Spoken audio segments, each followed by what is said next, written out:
नमस्कार,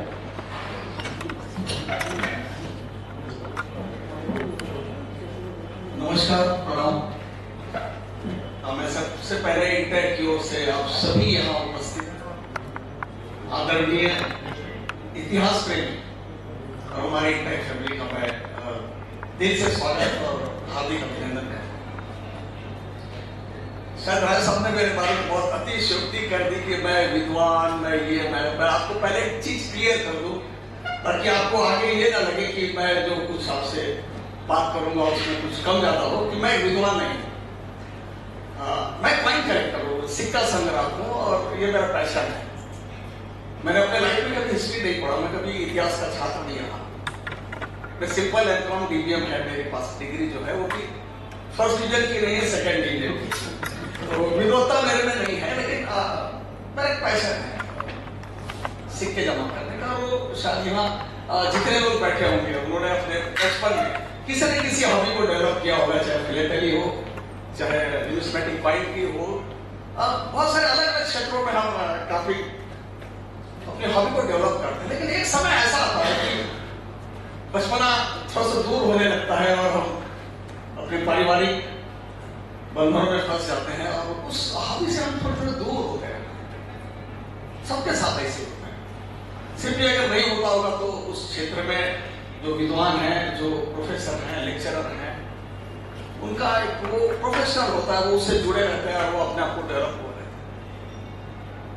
तो मेरा जो भी पॉइंट करेक्शन है और उसका थीम ये है कि इंडियन कॉइन यानी हिंदुस्तान के कॉइन, हमारे भारतीय सिक्के, यानी मेरे पास जितने भी कलेक्शन है, मेरे व्यक्तिगत कलेक्शन, तो उम्र के हिसाब से आप देख रहे हैं कि मेरे भी बाल सफेद होते जा रहे हैं। हम 66, तो एक मैच्योरिटी आती है कलेक्शन में। तो वो मैच्योरिटी मेरे कलेक्शन में मुझे बोलने में बहुत गर्व और हर्ष होता है कि आज के तारीख पे मेरे पास जो कलेक्शन है सर, हिंदुस्तान के कोई अच्छे म्यूजियम में भी ना और इंटेक का चेयरमैन बनना ये कोई मेरे लिए बहुत बड़ी चीज है। वो आप लोगों के सहयोग से, आप लोगों के प्यार में मुझे ये यहाँ तक पहुंचा दिया और मुझे खुशी है इस बात की कि पूरे भारतवर्ष में हमारा जो इंटेक है उसमें सबसे ज्यादा जो एक्टिव हमारा अध्याय है, हमारा जो चैप्टर है, वो बताते हुए हर्ष हो रहा है कि वो हमारा बनारस काशी का देखा जाए तो काशी ही विद्वानों की नगरी है। तो इतने सारे विद्वानों के बीच में बैठ के मैं वही सोच रहा था कि मैं आपको दूंगा, मैं अपना व्याख्यान, जो शब्द है वो मेरे लिए बहुत भारी शब्द है व्याख्यान, तो मैं आपको सिक्कों से थोड़ा सा रूबरू कराऊंगा, वो भी मेरे द्वारा किए गए सिक्कों के कलेक्शन से थोड़े से मैं रूबरू करूं, क्योंकि कॉइन जितना बड़ा होता है ये कि सिक्कों का शुरुआत वैसे भी हमारा सिक्कों की शुरुआत जिसे हम नाम देते हैं सिक्के, पहले हम बार्टर सिस्टम में आप सभी जानते हैं, हम अपने अनाज, अपने मेटल, अपने कैटल, इनसे हम आदान प्रदान करके हमारा अर्थव्यवस्था जो थी उस टाइम धीरे धीरे जैसे हम लोग एडवांस होते चले गए, तो जब एक दौर ऐसा आया कि सिक्के का जन्म हुआ। और सिक्के का जन्म हम कब से मानते हैं? सिक्कों का जन्म तो वेदों में लिखा है, नीच, पात, बहुत सारे चीजों का नाम लिखा है, ऑर्नामेंट के रूप में लिखा है, लेकिन सिक्का, भारत का सिक्का कब पहली बार पता चला कि ये भारत का सिक्का है? तो मेरा क्वाइन कलेक्शन थ्रू डाइजेस्ट वहां से, मैंने वहां से शुरुआत की। वहां से शुरुआत में होता है पंचमार्क सिक्के, जहां से हमारे सिक्कों की ये है हमारा भारतवर्ष का पहला कॉइन। अब उस समय 16 जनपद थे हमारे यहाँ पर, 16 जनपद थे और 16 जनपद के अलावा 7 या 8 गणराज थे, रिपब्लिक थे, लेकिन उनको जनपद में नहीं मिलता। जैसे शाक्य था और वज्जी जो था वो शाक्य के आसपास ही था, और शाक्य में राजा शुद्धोधन यानी भगवान बुद्ध के फादर का रास्ता उस समय, और वज्जी जनपद था। तो कहीं रॉयल फैमिली बिलोंग करती थी और कहीं जनपद का था, तो इसमें थोड़ा सा फर्क है इसमें। तो मैं सर पहला स्लाइड इसमें बड़ा हो सकता है, अच्छा लाइट बंद कर देंगे तो ज्यादा बेटर है। यहाँ वाला दिखे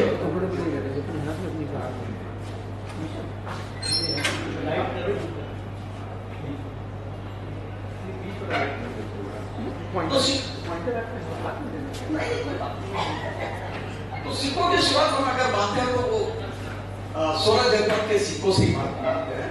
और 16 जनपद कौन कौन से थे, और मैंने ये मैप आपको इसीलिए रखा है कि आपको ये पता चले इस मैप के माध्यम से कि जो 16 जनपद हमारे मौर्य पीरियड में थे वो इस समय कहाँ लोकेशन पे है, कौन कहाँ है, वो आप आराम से देख सकते हैं कि हमारे 16 जनपद जैसे मैं कुछ का नाम बताऊंगा आपको कि काशी, कौशल, मगध, वज्जी, मल, वत्स, चेरी, गांधार।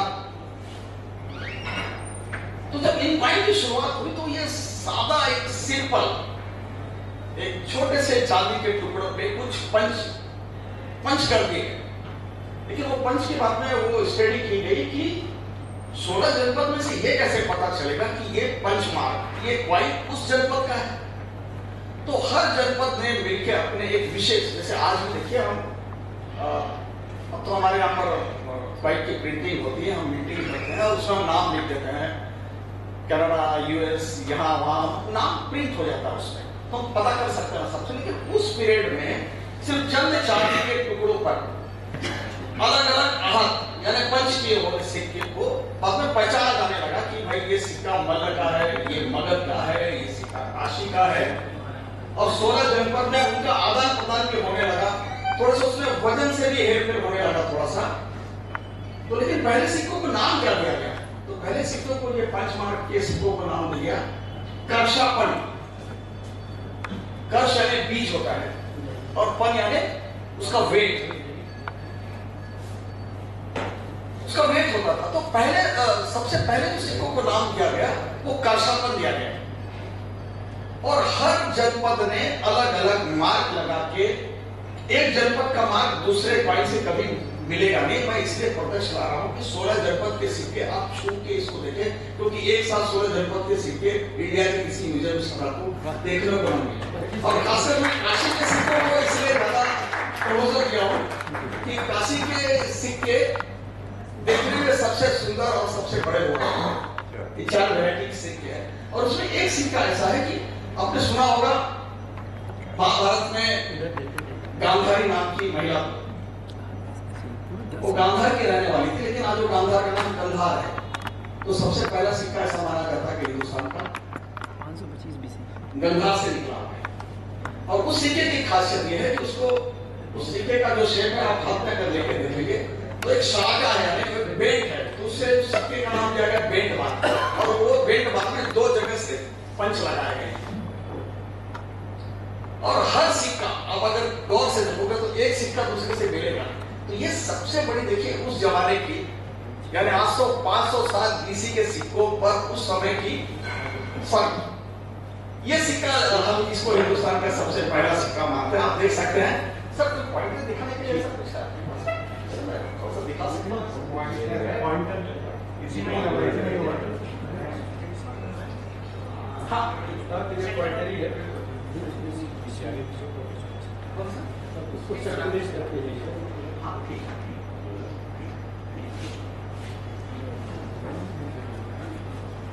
तो ये सिक्के का शेप देखिए, ये थोड़ा सा सिक्का ऐसा बेल्ट है, तो इसलिए इसको सिक्के को कर्षापन न करके ब्रिटिश लोगों ने इसको बेल्ट मार्क का नाम दिया है। और इसके बस इस पर ये साइड देता है, इसका ये साइड। तो यहाँ ये हर जनपद के सिक्कों की एक विशेषता होती थी, उस विशेषता के कारण हम उसको वो उस जनपद का सिक्का ऐसा हम उसको मानते हैं। ऐसा अच्छे स्कॉलर ने भी लिखा है।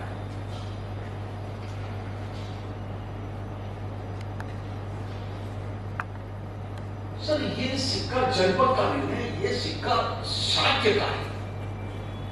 शाक्य को जनपद में नहीं गिना जाता है, सबको हम रिपब्लिक में जोड़ते हैं वहां पे।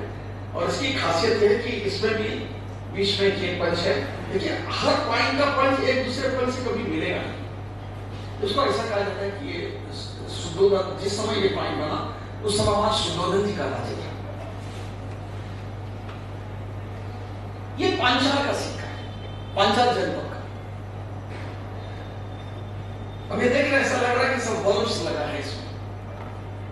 तो ये सब सिक्के जो होते थे अलग अलग चिन्ह के होते थे। तो ये जब दूसरे जगह जाते थे, दूसरे जनपद में, तो उसको पीछे वो लोग अपना मार्क लगा देते थे। इससे ये पता चलता है कि ये पांचाल का सिक्का काशी में आया, काशी का सिक्का कौशल में गया, कौशल का सिक्का मगध में गया।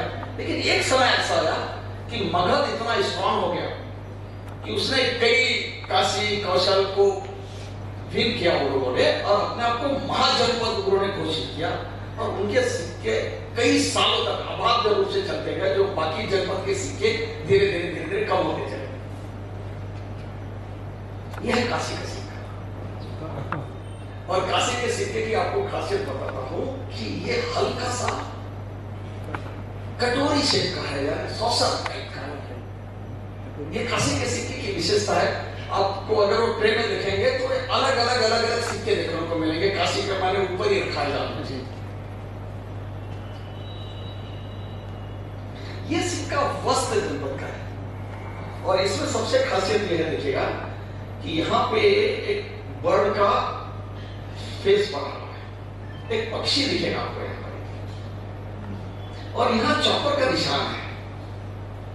तो इससे जाना जाता है कि ये सिक्का वस्त्र जनपद का। ये है वंग, जो बांग्लादेश में चला गया वंग, वंग जनपद का सिक्का है। इसमें भी एक बर्ड है, लेकिन ये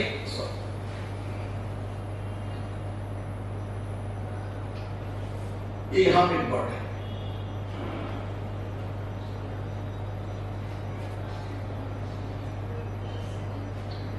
बहुत खूबसूरत सिक्का है। ये अश्मक था अपने नाम, यानी ये भी जनपद का नहीं आता। मैं जनपद के सिक्के आप लोगों को खासकर फिजिकली देखने के लिए देता, और मैं जो बाकी पंचमान दिखा रहा हूं, ये छोटे छोटे राज्यों ने भी, जो उनके अधीन नहीं थे, वो उनकी सत्ता को मानते नहीं थे, उन्होंने कुछ अपने अलग सिक्के बना लिया। उसमें से एक अश्मक था। तो इसमें भी एलिफेंट का अंकन दिखेगा आपको, ऊपर में एक ट्री दिखेगा, और ये दो तरफ उनके मार्क हैं उनके। ये कुरु जनपद है। ये कुरु जनपद का सिक्का देखिए। मैं फिर से आपको हर चीज का ख्याल से आप देखते रहिएगा सिक्के में, कि किसी के डिजाइन, किसी के जो पंच है वो एक दूसरे से कभी मिलेंगे, यानी कहीं डुप्लीकेसी नहीं दिखेगी उनके पाए में कि ये बात उसमें भी है, उसमें भी। अगर मिलेगा तो उसके पीछे मिलेगा, और तब वो मिलेगा कि जब वो सिक्का ट्रैवल करके किसी अलग जनपद में गया। ये सिक्का कंबोज का है। कंबोज शायद अफगानिस्तान के ऊपर का जो हिस्सा है, वो भी हमारा भारत का अभिन्न अंग था उस समय का। क्योंकि आपने देखा कि गांधार का, मैंने आपको जो बेट बात दिखाया, जो भी गांधार के नाम से जाना जाता है, एक कंबोज का सिक्का है। उस सिक्के पर सिर्फ एक ही मार्क होता था, और वो मार्क ये है, ये राउंड में सिर्फ ये क्रॉस किया गया है। बस इससे पहचाना जाता था कि ये कंबोज का सिक्का है, कंबोज जनपद का। ये भी पांचाल का, एक पांचाल की वैरायटी दिखा है, ये दूसरी वैरायटी है, उसका एक छोटा डिनोमिनेशन है। ये बहुत खूबसूरत सिक्का है। ये पानी के अंदर मिला हुआ है, नदी में मिला हुआ है। ये सिल्वर का सिक्का है, इस पे पैटिना आ गया है। महाराष्ट्र में एक जगह है कुंतल, तो कुंतल भी कभी जनपद नहीं रहा, लेकिन उनके सिक्के भारत के न्यूमिस्मेटिक के फील्ड में सबसे पॉपुलर सिक्कों में गिना जाता है। इसमें शायद कोई भी आर्किटेक्ट या इंजीनियर वो बता पाएगा कि शायद ये पुली है, अभी क्यों है, उनका क्या इसके ऊपर रहा होगा कि उन्होंने ऐसे डिजाइन क्यों किया होगा, ये पता ना आज के तारीख में। अच्छे विद्वानी अभी तक उन्होंने ये नहीं बता पाया कि ये है क्या। तो आप भी जरूर सोचिएगा कि ये क्या हो सकता है। शिवलिंग नहीं सर, शिवलिंग अगर होगा तो देखिए उसका वारी मार्ग भी होना चाहिए वहां पे। तो इसमें ऐसे भी वारी मार्ग की सब चीजें नहीं। यहाँ पे डिस्कल बना हुआ है, ये एक ये राउंड है, इसको दो ये ब्रांच है, और यहाँ डिस्कल बनी है। और ये प्योर पंच है, यानी चांदी के सिक्कों पे उन्होंने सिर्फ एक ही पंच मारा है डायरेक्ट। बाकी आपने सिक्के देखा होगा 2 पंच, 3 पंच, 4 पंच, लेकिन जो पंच मार्क होते हैं वो 5 पंच वाला नहीं है। पंच मीन्स उसको मैंने ठोक के बनाया गया जो सिक्का है, पंच करके हैमर से बनाया गया। आपने सुना होगा उज्जैन, महाकाल की नगरी, ये वहां का सिक्का है, इसको हम उज्जैनी पॉइंट बोलते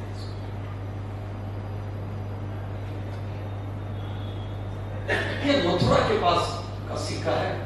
सूरसेन एक जनपद था। तो मैं आपको फिर से बता रहा हूं कि हर एक पॉइंट, हर एक पंचमार्क, और ये सब बिफोर क्राइस्ट वाले सिक्के हमारे जनपद के। तब उन सिक्कों पे इंस्क्रिप्शन नहीं हुआ करता था, उसमें कोई लिखावट ही नहीं होती थी, सिर्फ हम उन चिन्ह के कारण हम सिक्कों को आइडेंटिफाई करते थे कि ये इस जनपद का सिक्का है, ये इस जनपद का सिक्का है। अभी तक आपने देखा कि सब सिल्वर के सिक्कों देखे। हमारे सब 16 जनपद में एक ऐसा जनपद था अंग का नाम शायद महाभारत में आया है। कोई बता सकता है उसमें अंग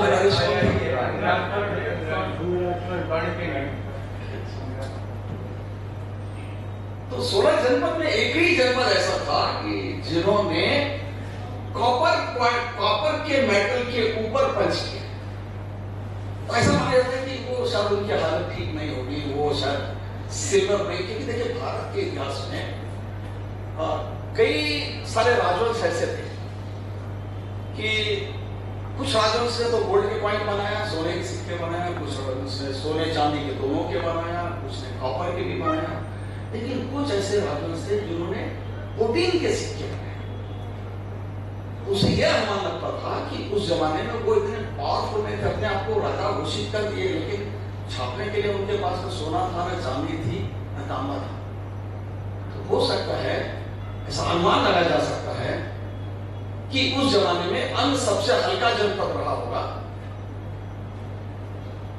और उन्होंने कॉपर मेटल पे एक पंचमार्क बनाया। तो ये जनपद के पूरे जनपद के पॉइंट में एक ही ऐसा जनपद है जिन्होंने सिर्फ और सिर्फ कॉपर के ही पंचमार्क।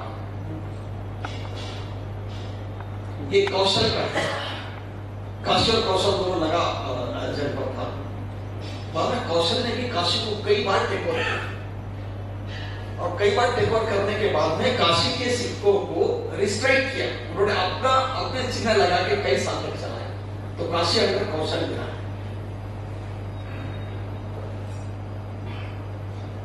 ये मौर्य काल का, मगध का जब जनपद था, जब महाजनपद नहीं बना था, ये उस समय का सिक्का है। अब इसमें एक बहुत बड़ा रिसर्च शुरू है सर। मैं खासकर इसी का आपको सिर्फ इसीलिए दिखा रहा हूं। कुछ विद्वानों का, कुछ स्कॉलर का ऐसा कहना है कि ये जो 3 मैन फिगर है, ये 3 मैन जो फिगर है, ये है पंचमार्क प्योर। कुछ विद्वानों का ऐसा कहना है कि ये राम है, ये लक्ष्मण है, और ये जो लंबे बाल वाली ये सीता जी।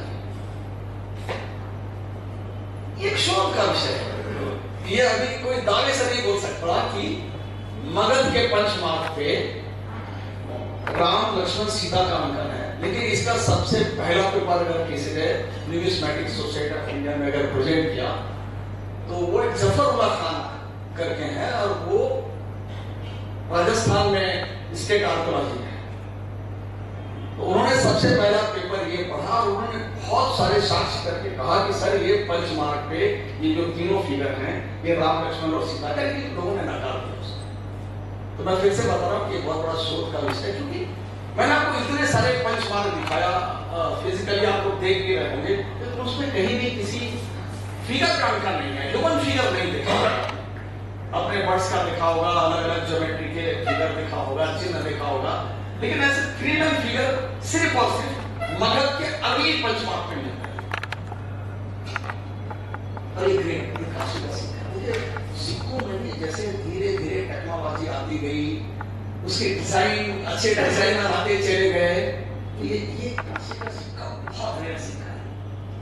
ये बहुत कम म्यूजियम में पाया जाता है और इसको विंशति का बोलते हैं कि इसका थोड़ा सा वेट जाता है, उसका वजन ज्यादा है। ये जनपद है चेदी, ये चेदी जनपद का सिक्का है। मैं फिर से बता रहा हूं कि इसके भी मार्क आप, इसके भी अगर मार्क देखेंगे तो सब अलग अलग टाइप के मार्क है। इसमें से थोड़ा सा एक चीज आपको बताऊंगा मैं कि ये जो पोर्शन है, ये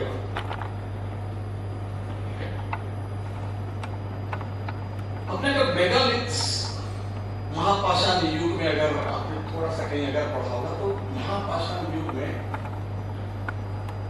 सृष्टि को दफनाने के लिए, सृष्टि को उसका अंतिम संस्कार करने के बाद में 3 टाइप का अंतिम संस्कार वो लोग करते हैं मेगालिथिक पीरियड में, यानी महापाषाण युग।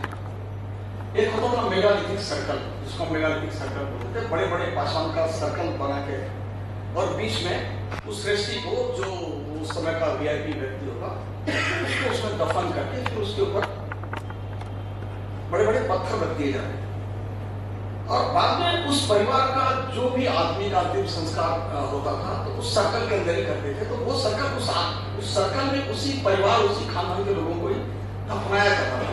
उस जमाने में शायद जलाया भी जाता था, क्योंकि मैं उसके एक्सकर्शन का एक पार्ट में था, तो जब हमने एक्सकर्शन किया तो उसमें बच्चों को भी बॉडी मिली, उसमें आदमियों की बॉडी के साथ साथ घोड़े के साथ, यानी उसका अश्व भी है और अश्व जो चलाने वाला उस जमाने का उसका मालिक होगा, वो दोनों को एक साथ दफन किया। ये एक्सकर्शन की रिपोर्ट है, उस एक्सकर्शन का मैं पार्ट पर इसलिए आपको बता रहा हूँ। तो ऐसा कुछ विद्वानों का मानना है कि ये बड़े बड़े स्टोन है और ये अंदर का सर्कल है जो कंप्लीट नहीं है। तो इससे भी बहुत लोग सहमत है, बहुत लोग सहमत नहीं। देखिए, हर चीज का एक तर्क और एक प्रमाण चाहिए। मैं फिर से आपको बताता हूँ कि इतिहास कोई कहानी या कथा या हमारे दिमाग की उपज नहीं है कि हमें कुछ कहानी और याद आ गई, कविता याद आ गई हमारे दिमाग में और हमने सवेरे उसको राइट कर दिया और वो वायरल हो गया। और उसको इतिहास में प्रमाण चाहिए, साक्ष्य चाहिए। बिना रेफरेंस का इतिहास बताना या लिखना एक बहुत बड़ा गुनाह है, एक बहुत बड़ा क्राइम समझते हैं उसको। तो इतिहास में जो भी सिक्के बने, चाहे जो भी टाप है, वो रेफरेंस समेत अगर हम देंगे तो वो ज्यादा ऑथेंटिसिटी होती है उसमें। मैं सिर्फ 3 सिक्के दिखाता हूँ आपको। मेरे साथ सर बैठे थे, देवा सर, तो इससे बात करते करते उन्होंने साथ कहा कि हाँ, कि मुझे कहीं भी मैं गया था तो एक सिक्का दिखाया, तो उस पर किसी ने बताया कि इस पे 3R छील और मून बना है। तो मैं बता रहा हूँ कि सर ये वही सिक्का है। इसमें गौर से देखेंगे तो ये 3R छील है और इस पे मून बना हुआ है, पीछे में ब्लैंक है। सेकंड सिक्का देखिए,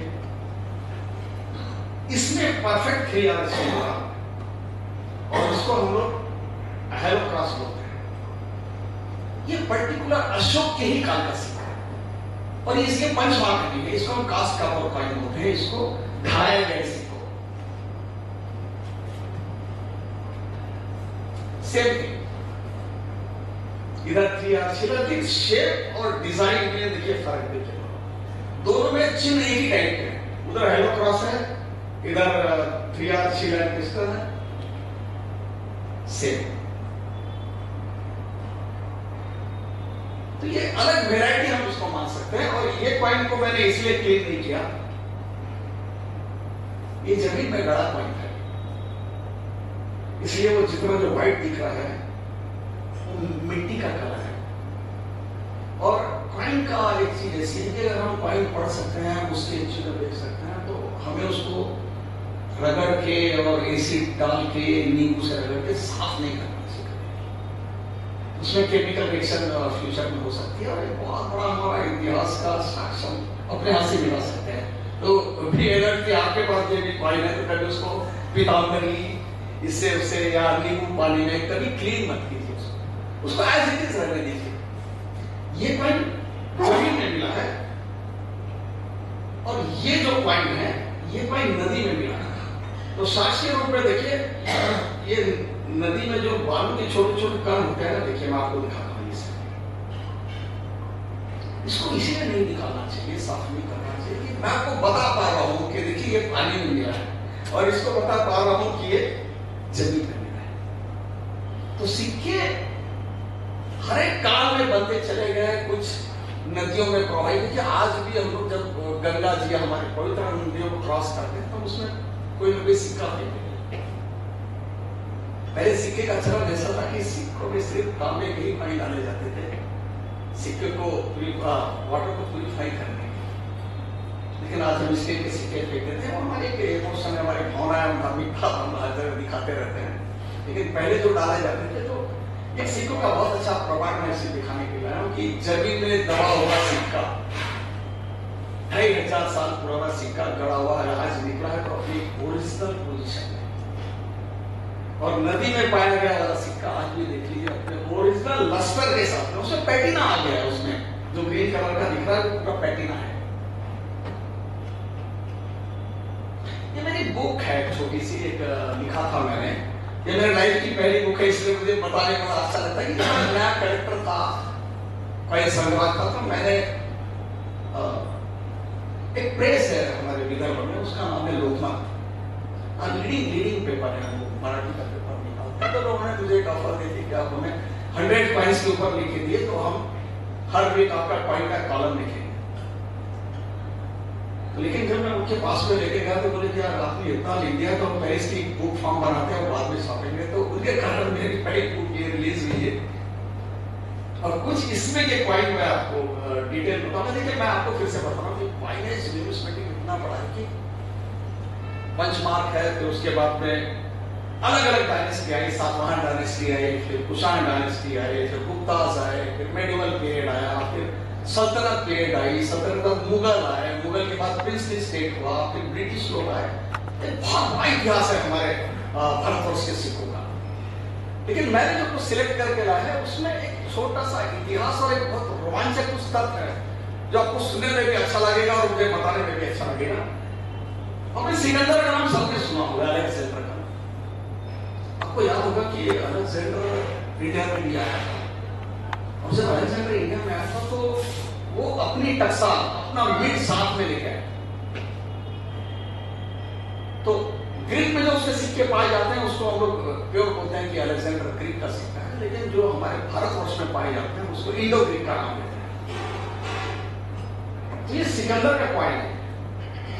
अलेक्जेंडर की पेंटिंग नहीं है, अलेक्जेंडर की मूर्तियां आपने देखा होगा। कुछ लोग बताते हैं कि ये अलेक्जेंडर के किसी भगवान का फोटो है, लेकिन मैं इससे सहमत नहीं।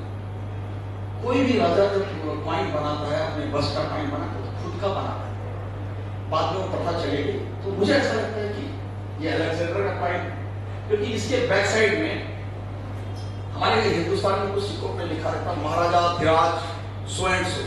तो इस ग्रीक पॉइंट पे भी ये तो ऑब्जर्वर पॉइंट में सामने का फेस दिख रहा है। उसमें एक चीज खास देखिए कि सिकंदर का फेस देखिए और सिकंदर पहना क्या करता है। ये पूरा लायन का एक वो है, ये टूथ है उसकी, और ये लायन की जो गर्दन में जो हेयर रहते हैं वो ये है। आप अगर इसकी अलेक्जेंडर की कभी मूर्तियां, हेलमेट अगर देखेंगे तो आपको यही फिक्र मिलेगा। तो उस जमाने में तो खैर पेंटिंग नहीं था उसका, लेकिन इसको हम मान सकते हैं कि ये अलेक्जेंडर का सिक्का है। उसके बाद में बहुत अच्छे राजवंश का उदय हुआ हमारे भारतवर्ष में, सातवाहन डायनेस्टी जिसको हम बोलते हैं कि उनका देखिए लेट 2nd सेंचुरी से लेके 3rd सेंचुरी तक था। और उनका राज कहाँ था या इसके माध्यम से आप देख सकते हैं। ये सातवाहन बहुत प्रतापी और बहुत पावरफुल डायनेस्टी थी और इसमें कई राजाओं ने राज किया। और इनके उस जमाने के जो थोड़े से हमें संदर्भ लेते हैं और उसमें ऐसा लिखा था कि इनके जो घोड़े थे इनके पास, उन्होंने 7 समुद्र में से 3 समुद्र का पानी पिया। क्योंकि देखिए उनकी सत्ता एक कोस्टल बेल्ट पे थी। ये सिक्का दिखा और ये सातवाहन डायनेस्टी दिखाने का मुझे आपको सबसे बड़ा इंटरेस्टिंग चीज लगता है इसमें कि इनके बस्ट वाले पॉइंट्स। क्या से ये सोचिए कि 2nd सेंचुरी बीसी के सिक्के में पहली बार ये इंस्क्रिप्शन है। ये इनका फेस है, फेस। यानी हम ये समझ सकते हैं कि उस जमाने में के किसी राजवंश के राजा का बस्ट का ये पहला पॉइंट। इनकी पेंटिंग नहीं प्राप्त होती अभी कहीं भी। और सबसे विशेष बात देखिए, ये इनका पहनावा देखिए, ये ऊपर हेलमेट पहना है, इनकी नोज की स्टाइल देखिए। और सबसे बड़ी बात, आपको मैं जितने फिगर दिखाऊंगा उसमें थोड़ा सा गौर कीजिएगा। मैंने आपको बताया ना कि इनके सत्ता कोस्टल बेल्ट में, और इनके ग्रंथों में ऐसा लिखा है सातवाहनों के कि इनके घोड़ों ने 3 समुद्र का पानी पिया। तो इनकी सत्ता समुद्र पे थी, उसको ये कैसे डिस्क्राइब करें? तो उन्होंने कान में देखिए, उन्होंने एंकर पहना है। मैं 4-5 राजाओं को दिखाऊंगा, सबके कान में उन्होंने एंकर। ये खासियत इनकी ये थी कि इनको बताना था कि हम समुद्र पर नहीं हैं, हमारा पूरा जो है जो हम पूरे समुद्र पे हम लोग राज करते हैं, उसको दिखाने के लिए उन्होंने ये एंकर बना। देखिए एंकर समुद्र में, ये एंकर कोई नदी नाले में नहीं पाया जाता। इसकी सबसे दूसरी एक विशेषता सुनिए, यहाँ पर अभी आदरणीय महिलाएं बहुत बैठी हैं, उनके लिए गर्व की बात होना चाहिए। पूरे भारतवर्ष में सातवाहन डायनेस्टी एक ऐसी डायनेस्टी थी जिन्होंने अपने मातृत्व को प्रदान दिया।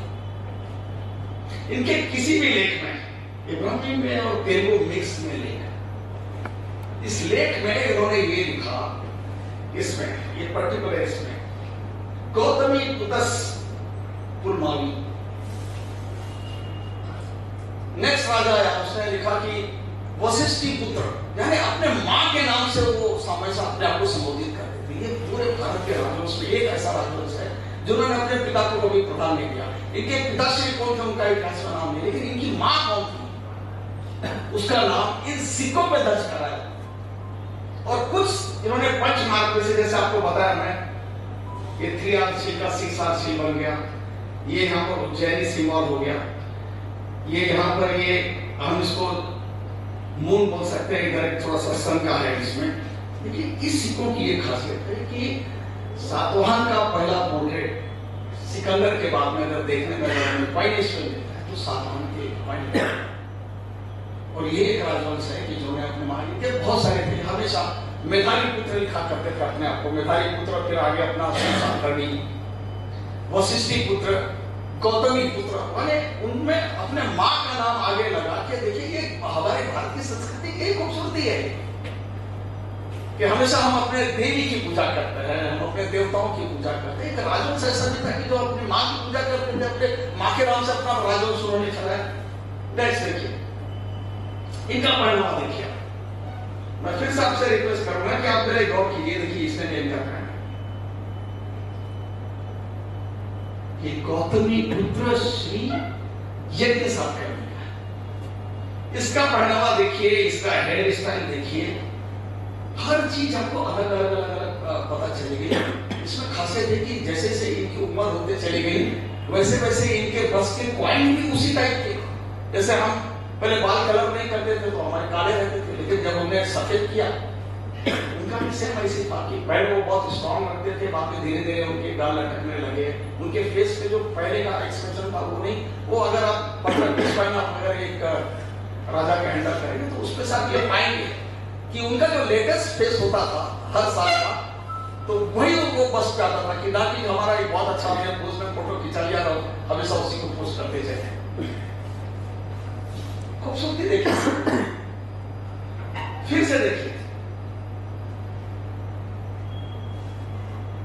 और इसमें सबसे बड़ी बात है कि इनकी जो उसकी स्टाइल है बहुत तीक्ष्ण, जिसको बोलते हैं ना, जैसे गरुड़ की चोंच रहती है ना, तो सातवाहन के किसी भी राजा की आप गौर से देखिएगा, क्योंकि देखिए ये कोई रिसर्च का विषय नहीं है, सिर्फ एक ऑब्जर्वेशन का इंटरेस्ट होने के लिए। और इन्होंने हर पॉइंट को हर एक राजा ने फिर से, और इन राजाओं ने सबसे जो खास बता था कि इन राजाओं ने सत्ता हराई थी नापाल से। नापाल जो शक राजा था उसको उन्होंने हराया, और उसके पॉइंट पर, उसके फेस पर ये दोनों सिंबल लगा के अपने कॉइनेज की शुरुआत की। तो भारत के कॉइनेज में ये सबसे महत्वपूर्ण डायनेस्टी थी जिन्होंने अपने मातृत्व को ज्यादा प्राधान्य दिया। खूबसूरती देखिए सिक्के की कि आप सोच सकते हैं कि सिक्का 2500 साल पुराना है। इसमें भी देखिए पुलमावी का सिक्का है, इनकी नोज देखिए सर, इनका नाम पुलमावी था इनके, और एक मेधावी पुत्र, यानी ऐसे 3 अलग मदर का नाम था। उनके जितने लड़के थे वो अपने लड़कों ने एक रहा होगा, फिर उसकी डेथ हो गई, फिर गौतमी पुत्र का दूसरा लड़का ने राजपाट किया।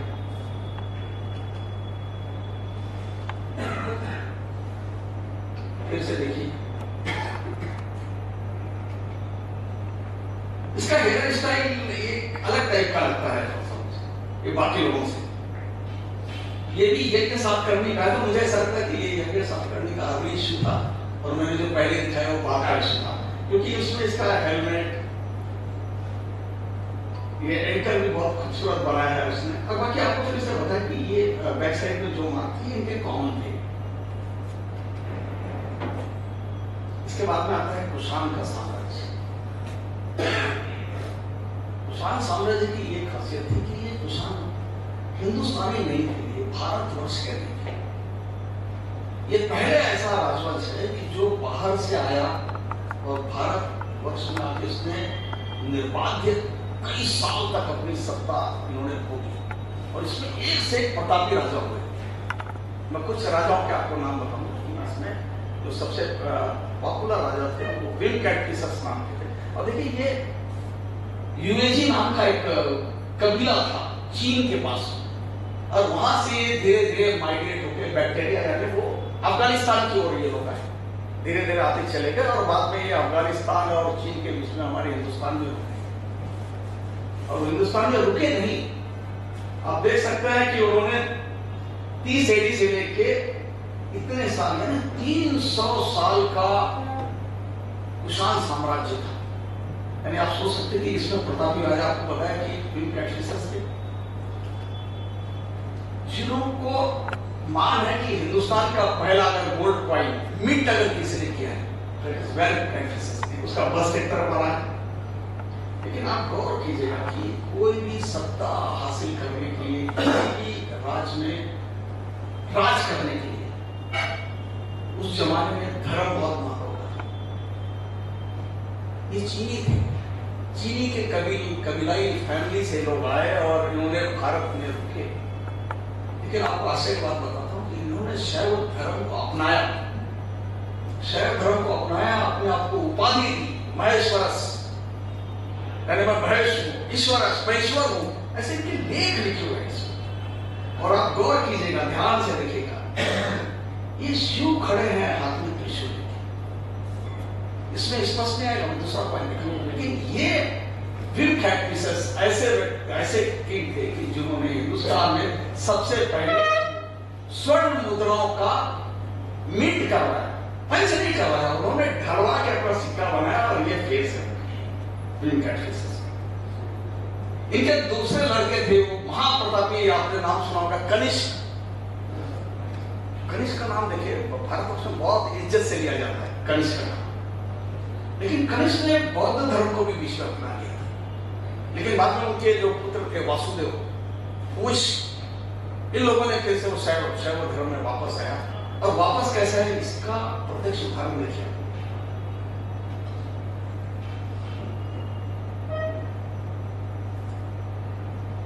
अब तो आपको लग गया होगा कि साक्षात नंदी खड़े हैं, शिव खड़े हैं, और हाथ में त्रिशूल लेकर।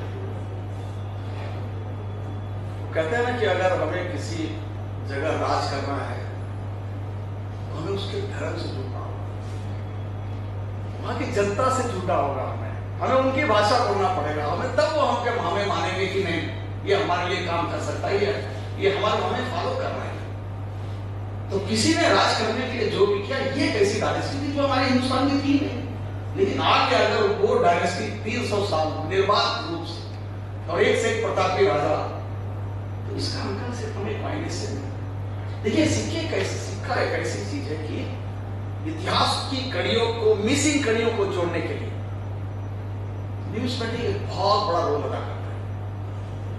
मैं आपको बताऊंगा कि कुछ राजवंश ऐसे हुए हिंदुस्तान में कि जिनका नाम इतिहास में दर्ज नहीं है, जिनका क्वाइनेज है, गोल्ड क्वाइनेज है उनका, उसमें नाम लिखा हुआ है उनका, लेकिन उनका नाम इतिहास में दर्ज नहीं।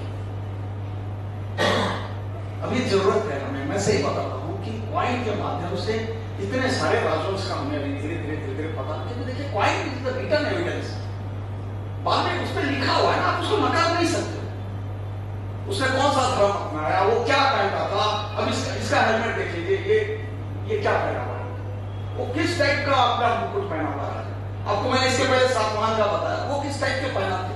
देखिए सिक्कों पर से उनके पहनावा, उनका रहन सहन, वो क्या थे, उन्होंने हर काल को समझ के अपने सिक्कों के माध्यम से उसको ढलवाते थे। देखिए पहनावा आज बहुत बड़ी चीज होती है। आज उनका पहनावा कैसा था, वो देखने में कैसे थे, वो दिखते कैसे थे, उनकी शक्ल कैसी थी उस काल की। मैं गुप्त काल की जब आपको क्वाइन इसमें जब जाऊंगा तो आपको रियल लगेगा कि क्वाइन आर्ट के अलावा वो हिस्ट्री में वो क्या बताना चाहते थे उस पीरियड के लोग क्वाइन के माध्यम से, क्योंकि इनके क्वाइन इनका कोई साम्राज्य कोई छोटा था नहीं। आज हमारा हिंदुस्तान से बढ़ के भले छोटा हो गया, लेकिन जब ये राज करते थे तो चारों तरफ हमारा ही राज था। तो ये बहुत बड़ा उदाहरण है कि बाहर से कोई राजवंश आया और उन्होंने 300 साल हमारे भारतवर्ष पे राज किया, सिर्फ धर्म के बदौलत। उन्होंने लोगों का दिल जीता और उन्होंने राज किया। वासुदेव, कुशाण वासुदेव। अब जैसे आपको पता है ना कि जैसे जैसे कोई चीज बढ़ती है, डेवलप होती है, तो आपको इस पॉइंट में आप देखें तो सिर्फ नंदी खड़ा है और नंदी का जो मुख है वो एक तरफ देख रहा है और शिव खड़े हैं नंदी के पास में। अब ये पॉइंट को देखिए खास कि शिव खड़े हैं त्रिशूल लेके और वो जो नंदी है वो उनको पैरों पे चाटना है। देखिए कि एक बहुत अच्छा एग्जाम्पल है। उसको मौका मिल गया शादीश्वर को चरण को छूने के लिए, तो वो इस पॉइंट के माध्यम से इसका पूरा फेस उसने अपना बैठ करके जहां शिव खड़े हैं वहां पे अपना रखा। ये वासुदेव कुशाण का सिक्का है। ये कुशाण डायनेस्टी के ही एक राजा का सिक्का है।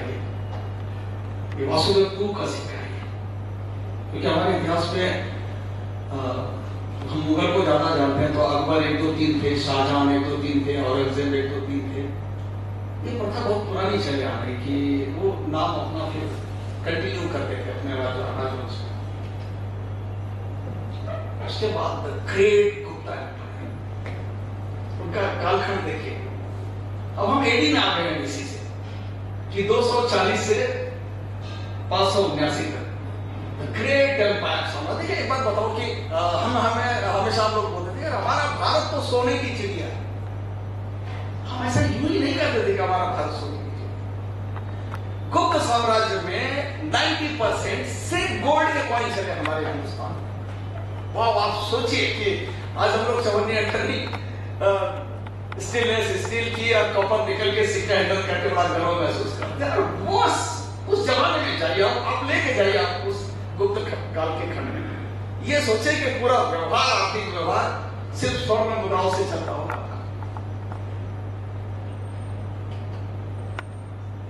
चंद्रगुप्त फर्स्ट का पॉइंट थोड़ा सा बता दूं कि चंद्रगुप्त का नाम बहुत कॉमन है। एक चंद्रगुप्त हुआ करते थे, चंद्रगुप्त मौर्य, बीसी मगध में थे। और ये जो चंद्रगुप्त फर्स्ट है ये गुप्त डायनेस्टी के चंद्रगुप्त है। इसमें भी कई चंद्रगुप्त हुए, चंद्रगुप्त 1 2 3 4 5 तक। लेकिन सबसे खास बात यह है कि ये पांचों ने स्वर्ण मुद्रा चलवाई, किसी एक ने नहीं चलवाई। और इनके कोई भी पॉइंट पे देखिए धीरे धीरे पॉइंट पर, जैसे मैंने आपको पहले पॉइंट का बताया, तो उस पॉइंट पे शिव काम करता। अब यहां से मेल लॉर्ड का रोल खत्म हो गया पॉइंट में। हमारी देवी आ गई उसमें। ये लक्ष्मी जी का अंकन है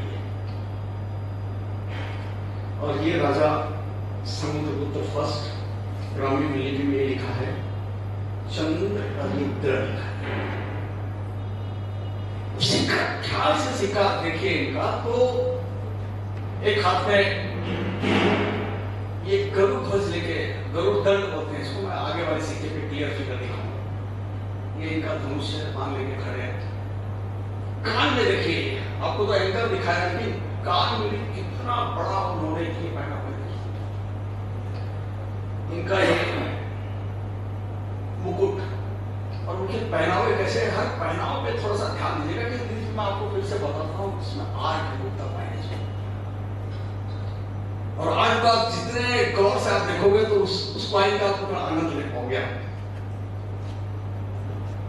इनका ऑर्नामेंट देखिए इसमें,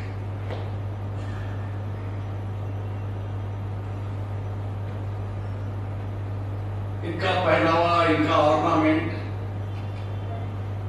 तो मैं यहां से आपको एक छोटी सी कथा सुनाऊंगा और वो आपको बहुत अच्छा लगेगा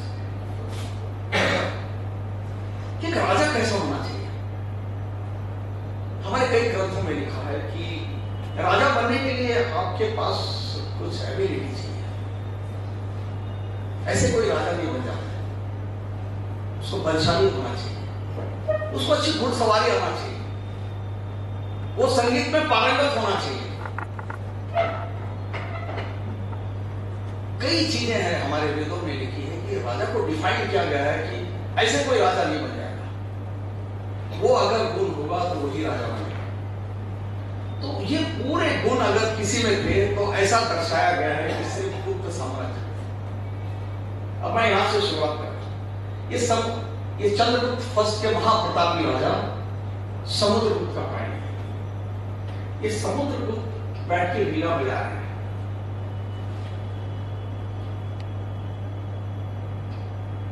यहां उनका नाम लिखा हुआ है। नेक्स्ट देखिएगा, आपने अश्वमेध का नाम सुना होगा सर, रामायण के बाद अश्वमेध का डायरेक्ट कहीं अगर उल्लेख मिलता है तो सिर्फ और सिर्फ समुद्रगुप्त के सिक्कों पे मिलता है और उनके इलाहाबाद के इंस्क्रिप्शन में मिलता है कि समुद्रगुप्त ने अश्वमेध यज्ञ करवाया था। ऐसा लिखित प्रमाण, ऐसा इंस्क्रिप्शन इलाहाबाद के प्रशस्ति पत्र में लिखा है। और उसका अंकन, अश्वमेध का अंकन कि अश्वमेध हुआ कैसे होगा, उसका डायरेक्ट अगर हमें संदर्भ मिलता है ये आपके सामने। ये देखिए अश्वमेध का आवाज खड़ा हुआ है, ये उनकी वेदी है, ये इनकी चारिणी है जो चावल लेके खड़ी रहती है। अब सवाल ये है कि उसने अश्वमेध यज्ञ तो किया उसने, लेकिन क्या उसने वो पराक्रम किया? तो उसने यहाँ ब्राह्मी लिपि में लिखा है अश्वमेध पराक्रम, यानी मैंने किया। तो रामायण के बाद में अश्वमेध, हम सोचते थे कि अश्वमेध बस एक कथा है, नहीं। अपने आप को चक्रवर्ती सम्राट घोषित करने के लिए, राजा महाराजा चक्रवर्ती सम्राट घोषित करने के लिए पहली बार इतिहास में गुप्त साम्राज्य के समुद्रगुप्त ने अश्वमेध करा के उसको पराक्रम किया और उसको प्रश्न होने पाया। मैं फिर से बता रहा हूं कि जो हमारे भारत के सिक्के हैं ना, वो यूं ही नहीं बने। हर चीज को ऐसे कोई अपने आप को महामंडित नहीं किया, और महामंडित करने वाले सिक्कों की मैं कथा आपको आगे बताऊंगा। उनको ऐसे शस्त्र अच्छे चलाने आना चाहिए। देखिए ये भी समुद्रगुप्त का पानी, मुझे शस्त्र देखिए, ये हाथ में परशु लेके खड़ा है, ये हाथ में ये लेके खड़ा है। वो अच्छा शिकारी होना चाहिए। आप देख रहे हैं कि ये लायन है और लायन को वो हर सिक्के पे, अगर वो चाहते तो वो अपना सिर पर खड़े होकर सिक्का बनवा सकते थे, अपने फेस का सिक्का बनवाते थे। लेकिन गुप्त साम्राज्य ने अपने आप को भारत के इतिहास में कई चीजों को प्रूव कर दिया कि जो हमारे वेद और ग्रंथों में लिखा है वो डायरेक्ट अब आपको पॉइंट पे देखने को मिल रहा है। अच्छा घुड़सवार होना चाहिए, उसका पोज देखिए, उसका पोस्टर देखिए, कैसा लग रहा है कि राजा खा पी के घोड़े पे लेके निकल गए। उसका हाथ कैसा है देखिए, वो कोई युद्ध में नहीं जा रहा है, उसके हाथ में कोई स्वॉर्ड नहीं है, उसके हाथ में कोई तलवार नहीं है, उसको अच्छी घुड़सवारी आना चाहिए। वो जब टाइगर को वो हंटिंग कर रहे थे या लायन को हंटिंग कर रहे थे, ये सिक्का सिर्फ आपको पोज दिखाने के लिए आया। हम तो राजा कितना बलशाली होना चाहिए, उसका वो स्टाइल देखिए पोज का, उसको आपको सिक्स पैक ये वो है। बलशाली होने का क्या प्रमाण होना चाहिए, तो उनके सिक्के होंगे। उनका एक से एक पोज देखिए, हो सकता है कि थोड़ा सिक्का ये फोटोग्राफी बहुत अच्छी नहीं आएगी।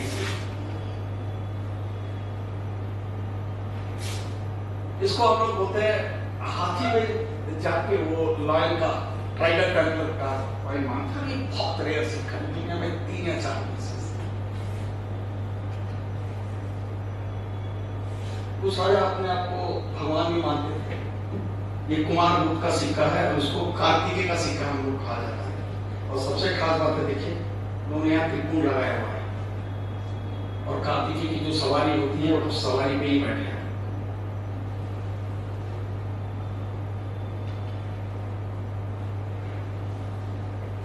एक कुमार गुप्त का हॉर्समैन बोला जाता है कि कुमार गुप्त ने उन्होंने अपनी प्रथा को कंटिन्यू किया और घोड़े को इतना सजा के, और वो भी घोड़े के साथ में उसका, जिसको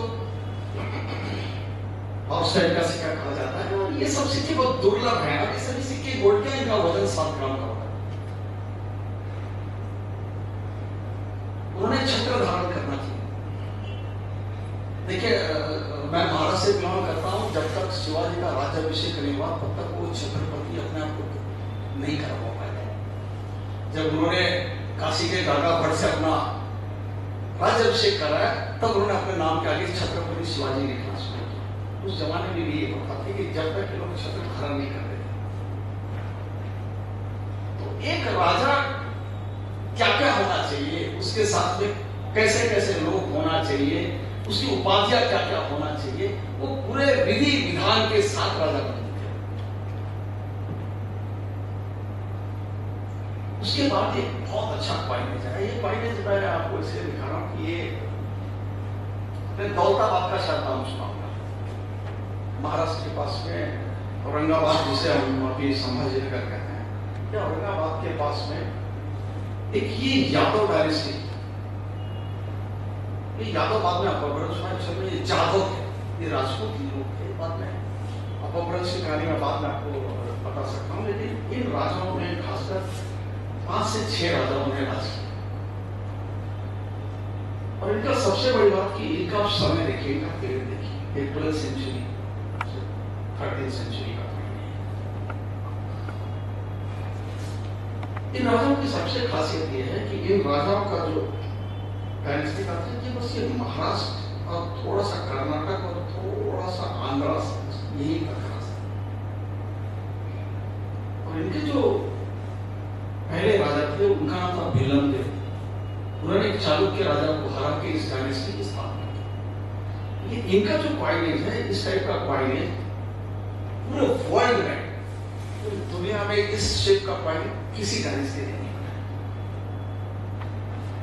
इसकी सबसे खासियत यह है कि ये जो सिक्का है, ये मेरे कलेक्शन की मैंने किताब रिलीज किया था, ये बुक का फ्रंट पेज है, लेकिन मैंने इसलिए दिया कि ये फोटो से दिखाने के लिए कि ये सिक्का एक कटोरी जैसा सिक्का है। जैसे मैंने आपको बताया, काशी का सिक्का एक बड़ा स्पेस का सिक्का चांदी का दिखाया था, तो ये गोल्ड में है, इसका 3 पॉइंट समथिंग ग्राम का ये सिक्का है।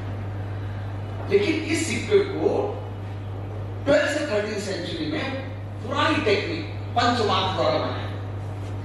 एक छोटा सा एक शेप लेके सोने का, उसमें पहला पंच उन्होंने ये कमल का किया। यहाँ शंख है, यहाँ नंदी है, यहाँ कन्नड़ में श्री लिखा हुआ है। और सबसे पहली बार उन्होंने अपने सिक्कों पे देवनागरी का उपयोग किया, महादेव।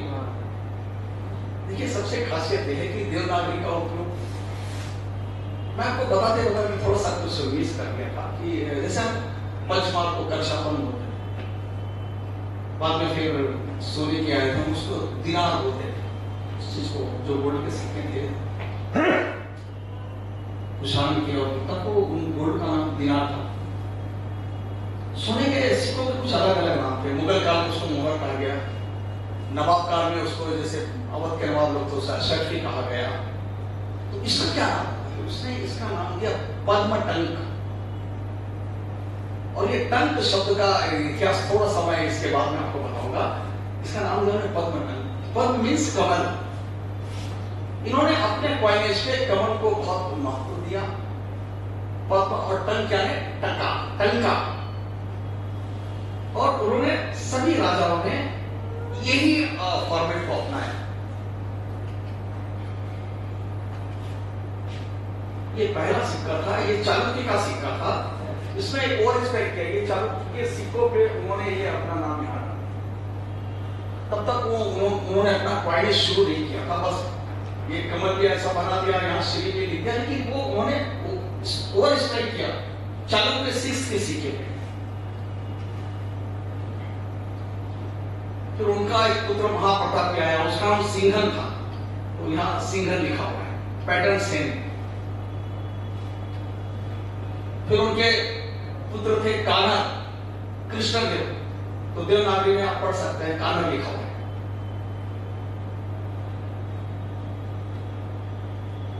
यहां से थोड़ी सी कहानी में ट्विस्ट हो जाए। ये जो कान्हा थे, उनकी पत्नी थी लक्ष्मी, जिसे वो प्यार से लक्ष्मण कहते थे। वो दो भाई थे, उनके दूसरे भाई का नाम महादेव था, जिसका मैंने आपको पहला सिक्का बताया। राज करते करते कान्हा को ऐसा लगने लगा कि उनका अंतिम समय आ गया, या उनको कोई बीमारी हो गई, उनकी डेथ हो गई।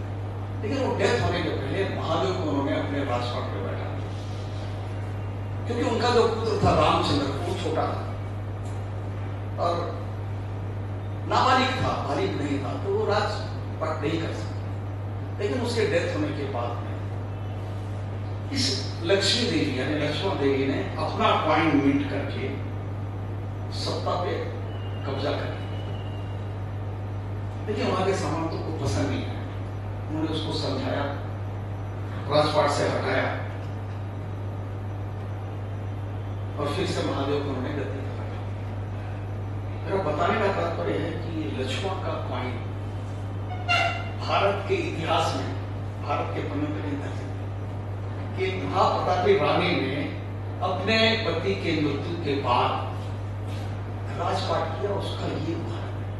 लेकिन इनका नाम इतिहास में दर्ज है।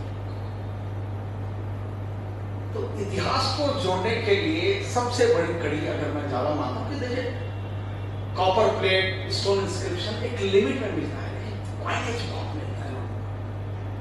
चाहे वो कॉइन कॉपर का हो, चाहे प्रोटीन का हो, चाहे सिल्वर का हो, कॉइन बहुत बड़ी मात्रा में मिलता है।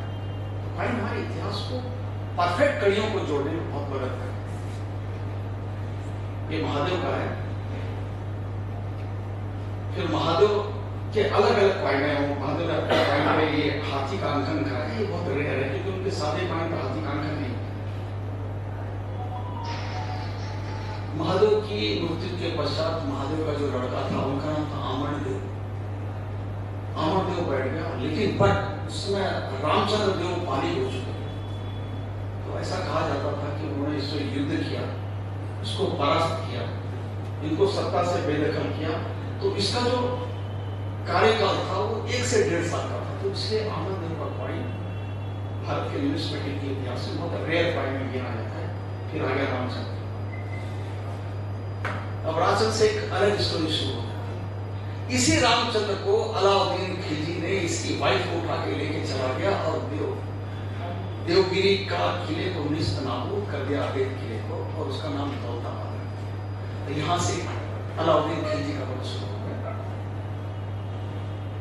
ये डायनेस्टी बस यही समाप्त हो गई। इसके बाद एक डायनेस्टी में छोटे मोटे राजा हुए, लेकिन एक बहुत समृद्धशाली वैभवशाली डायनेस्टी देवगिरी की, जाधव राजवंश की, देखते देखते मिट्टी में मिल गई।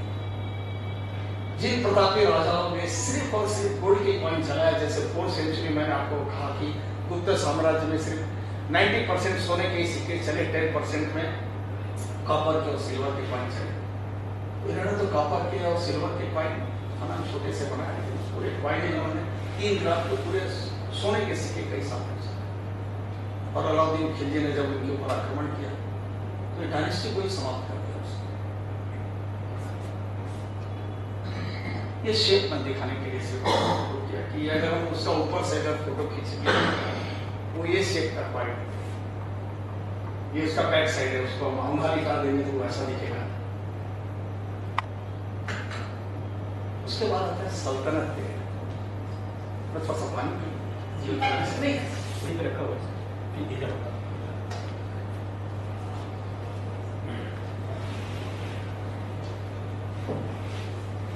मेरा सभी से रिक्वेस्ट है कि अगर थोड़ा भी टॉपिक बोल लगे तो हाथ खड़े कर दीजिए, मुझे कोई बुरा नहीं लगेगा सर। वो हाथ ऐसे करते हैं। उसके बाद सल्तनत पीरियड आ गया। मैं आपको कहा ना कि अलाउद्दीन खिलजी दिल्ली का था, खिलजी डायनेस्टी का था, और उनका एक अलग इतिहास है दिल्ली सल्तनत का। लेकिन उसमें शेरशाह सूरी बहुत पॉपुलर था, और शेरशाह सूरी का अगर कार्यकाल देखेंगे तो उसका कार्यकाल बहुत छोटा सा था, 4 से 5 साल का कार्यकाल शेरशाह सूरी। लेकिन भारत के इतिहास में शेरशाह सूरी की उपलब्धियों को हम नकार नहीं पाते। ये ऐसा व्यक्ति था जिसने भारत के कॉइनेज को एक वेट दिया, एक वजन दिया कि सोने के कॉइन का वेट 11 ग्राम होगा, चांदी के कॉइन का वेट 11 ग्राम होगा, और कॉपर के कॉइन का भी वेट 11 ग्राम होगा, सिमिलर वेट कर दिया। फिर उसके फ्रैक्शन 6 ग्राम के कॉइन आधा, 3 ग्राम के कॉइन क्वार्टर, ये करने वाला सिर्फ और सिर्फ शेरशाह सूरी। और शेरशाह सूरी की 3 उपलब्धियों में आपको बहुत गर्व से बताना चाहूंगा कि ये बहुत बड़ी हमारे भारत के इतिहास में बहुत बड़ा टर्निंग पॉइंट कि रुपया का जनक था। रुपया देने वाला पहला, हमारे भारत को रुपया की करेंसी का नाम देने वाला जो पहला किंग था शेरशाह सूरी। अभी रुपया उसके दिमाग में आया कहां से शब्द, बहुत इंटरेस्टिंग। आप यहाँ बैठे हुए सभी विद्वान सभी जानते हैं कि चांदी का एक नाम रूपा है।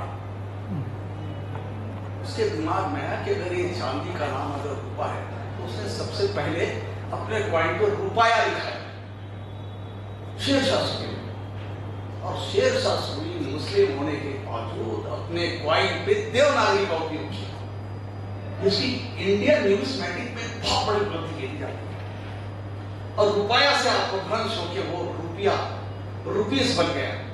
क्योंकि हमारे देखिए अपभ्रंश में कभी कभी इतिहास पढ़ा है, हमारे इसमें कहावत है ना, कहाँ राजा भोज कहाँ गंगू तेली। अब सिंपल चीज है सर कि राजा भोज और गंगू तेली, अगर अशोक कपूर के हिसाब के अगर तुलना कराना चाहोगे आप, तो फिर आप अनुराग किसे कराओगे, किसे कराओगे, कुछ सुंदर से तो नहीं कराओगे। कहाँ राजा भोज कहाँ गंगू तेली, देखिए ये सब अपभ्रंश है। इतिहासकारों ने विद्वानों ने ये खोजा कि वो गंगू तेली नहीं था। राजा भोज कहाँ के थे, हमारे नॉर्थ के थे। और उसी टाइम में उसी के कार्यकाल में गंगतैल नाम का राजा राज करता था कर्नाटक में। तो कहानी ऐसी थी कि कहां राजा भोज कहां गंगतैल। लेकिन जब मैं फिर से बताना कि हमारी कहावतें कभी कभी इतिहास कर देती है, तो वो अपभ्रंश होते होते गंगू तेली हो गए। तो वैसे नहीं रुपया का अपभ्रंश हो क्या, आज हम रुपया बोलने लगे। अब ये शेरशाह सूरी और 2 चीजों का जनक था। शेरशाह सूरी ने पूरे भारत में सबसे पहले डाक व्यवस्था शुरू करने का शेरशाह सूरी। अब जो आज सुनते हैं ना कि यहाँ पुराना डाक बंगला था, यहाँ डाक बंगला था, जिसको आज हम रेस्ट हाउस, अपना गेस्ट हाउस, नहीं। अब ध्यान से पढ़ेंगे तो वो डाक बंगला ही नाम शेरशाह सूरी ने दिया कि डाक व्यवस्था शुरू कराने के लिए अगर डाकिया जाए कहीं, अगर रुकने का होगा तो कहाँ रुकेगा, तो उसने वो व्यवस्था करा।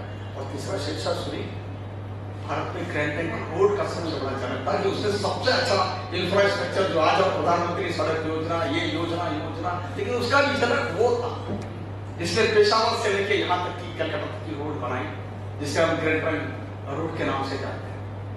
तो शेरशाह सूरी उसके छोटे से कार्यकाल में उसने जो उपलब्धियां की वो हमारे भारतवर्ष में याद करने लायक उपलब्धियां थी। ये शेरशाह सूरी का आप देख सकते हैं कि शेरशाह सूरी पॉइंट में अपने पूरे खलीफाओं का नाम लिखा है उसने, और उसने सबसे देवनागरी का उपयोग करा है, श्री शेरशाही।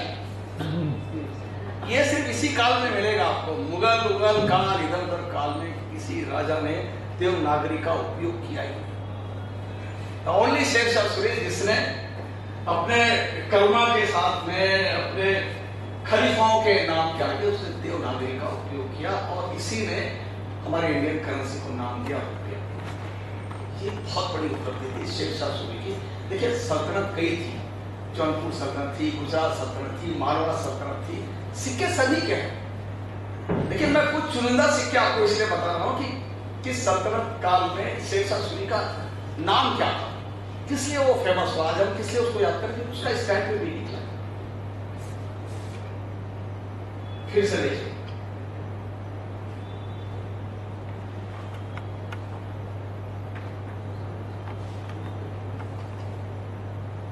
फिर उसका लड़का शेर शाह सूरी का लड़के का राजपाट है, तो उसने अपने पिताजी को लिखा और उसने अपने नाम को लिखा है श्री। उसका नाम इस्लाम शाह। और अगर कुछ अगर पर्शियन जानते हैं तो देखिए इस पे डेट आई है 959 AH हिजरी है, यानी ये प्रूव हो गया कि इस काल में इस्लाम शाह राज का हिजरी को हम कन्वर्ट करके AD में निकाल सकते। अब क्या इसको बोल सकते हैं कि ये क्वाइन है? मैं आपको बता रहा हूं ये 100% क्वाइन है और ये क्वाइन बीजापुर सल्तनत का है। ये क्वाइन सिर्फ शेप के कारण मैं सिर्फ आपको दिखा रहा हूं कि देखिए क्वाइन है, सिर्फ गोल है या उस पर कुछ इंस्क्रिप्शन लिखा है, क्वाइन हो गया। मैंने आज से आपको चुन के क्वाइन ला के दिखा रहा हूं कि शेप देखिए, उसकी लिपि देखिए, उसमें लिखावट क्या है, उसमें पंच क्या क्या किया है। तो ये भी एक सिक्का है और उसका नाम है लैरिन। और लैरिन सिक्का सिर्फ अली आदिल शाह ने बनाया था। अली आदिल शाह गुलबर्गा सल्तनत का मानते हैं उसको। अली आदिल शाह का कर्नाटक में भी राज था, उनका बीजापुर में काम था। लेकिन उस काल में उनका व्यापार एक पर्शिया जो आज ईरान बन गया है, पर्शिया में लार नाम की एक जगह है, वहां से वो शिप चला करते थे और वो समुद्र के रास्ते महाराष्ट्र में दाभोल करके जगह है, वो उनके शिप दाभोल आते थे, उनका व्यापार होता था। तो वो वहां से ये शेप के सिक्के लाते थे। वो लार नाम की जगह से आने के कारण इसको लैरी नाम दे दिया गया। लेकिन जब वहां से आके व्यापार करके वो जाते थे तो हमारे अली आदिल शाह जो था बीजापुर सल्तनत का, वो अपने राउंड वाले सिक्के देता था। तो उन्होंने उसे रिक्वेस्ट की कि सर आप कुछ समय ऐसे वापस दीजिए ताकि हम वहां जाके इसको, और वजन सेम होना चाहिए।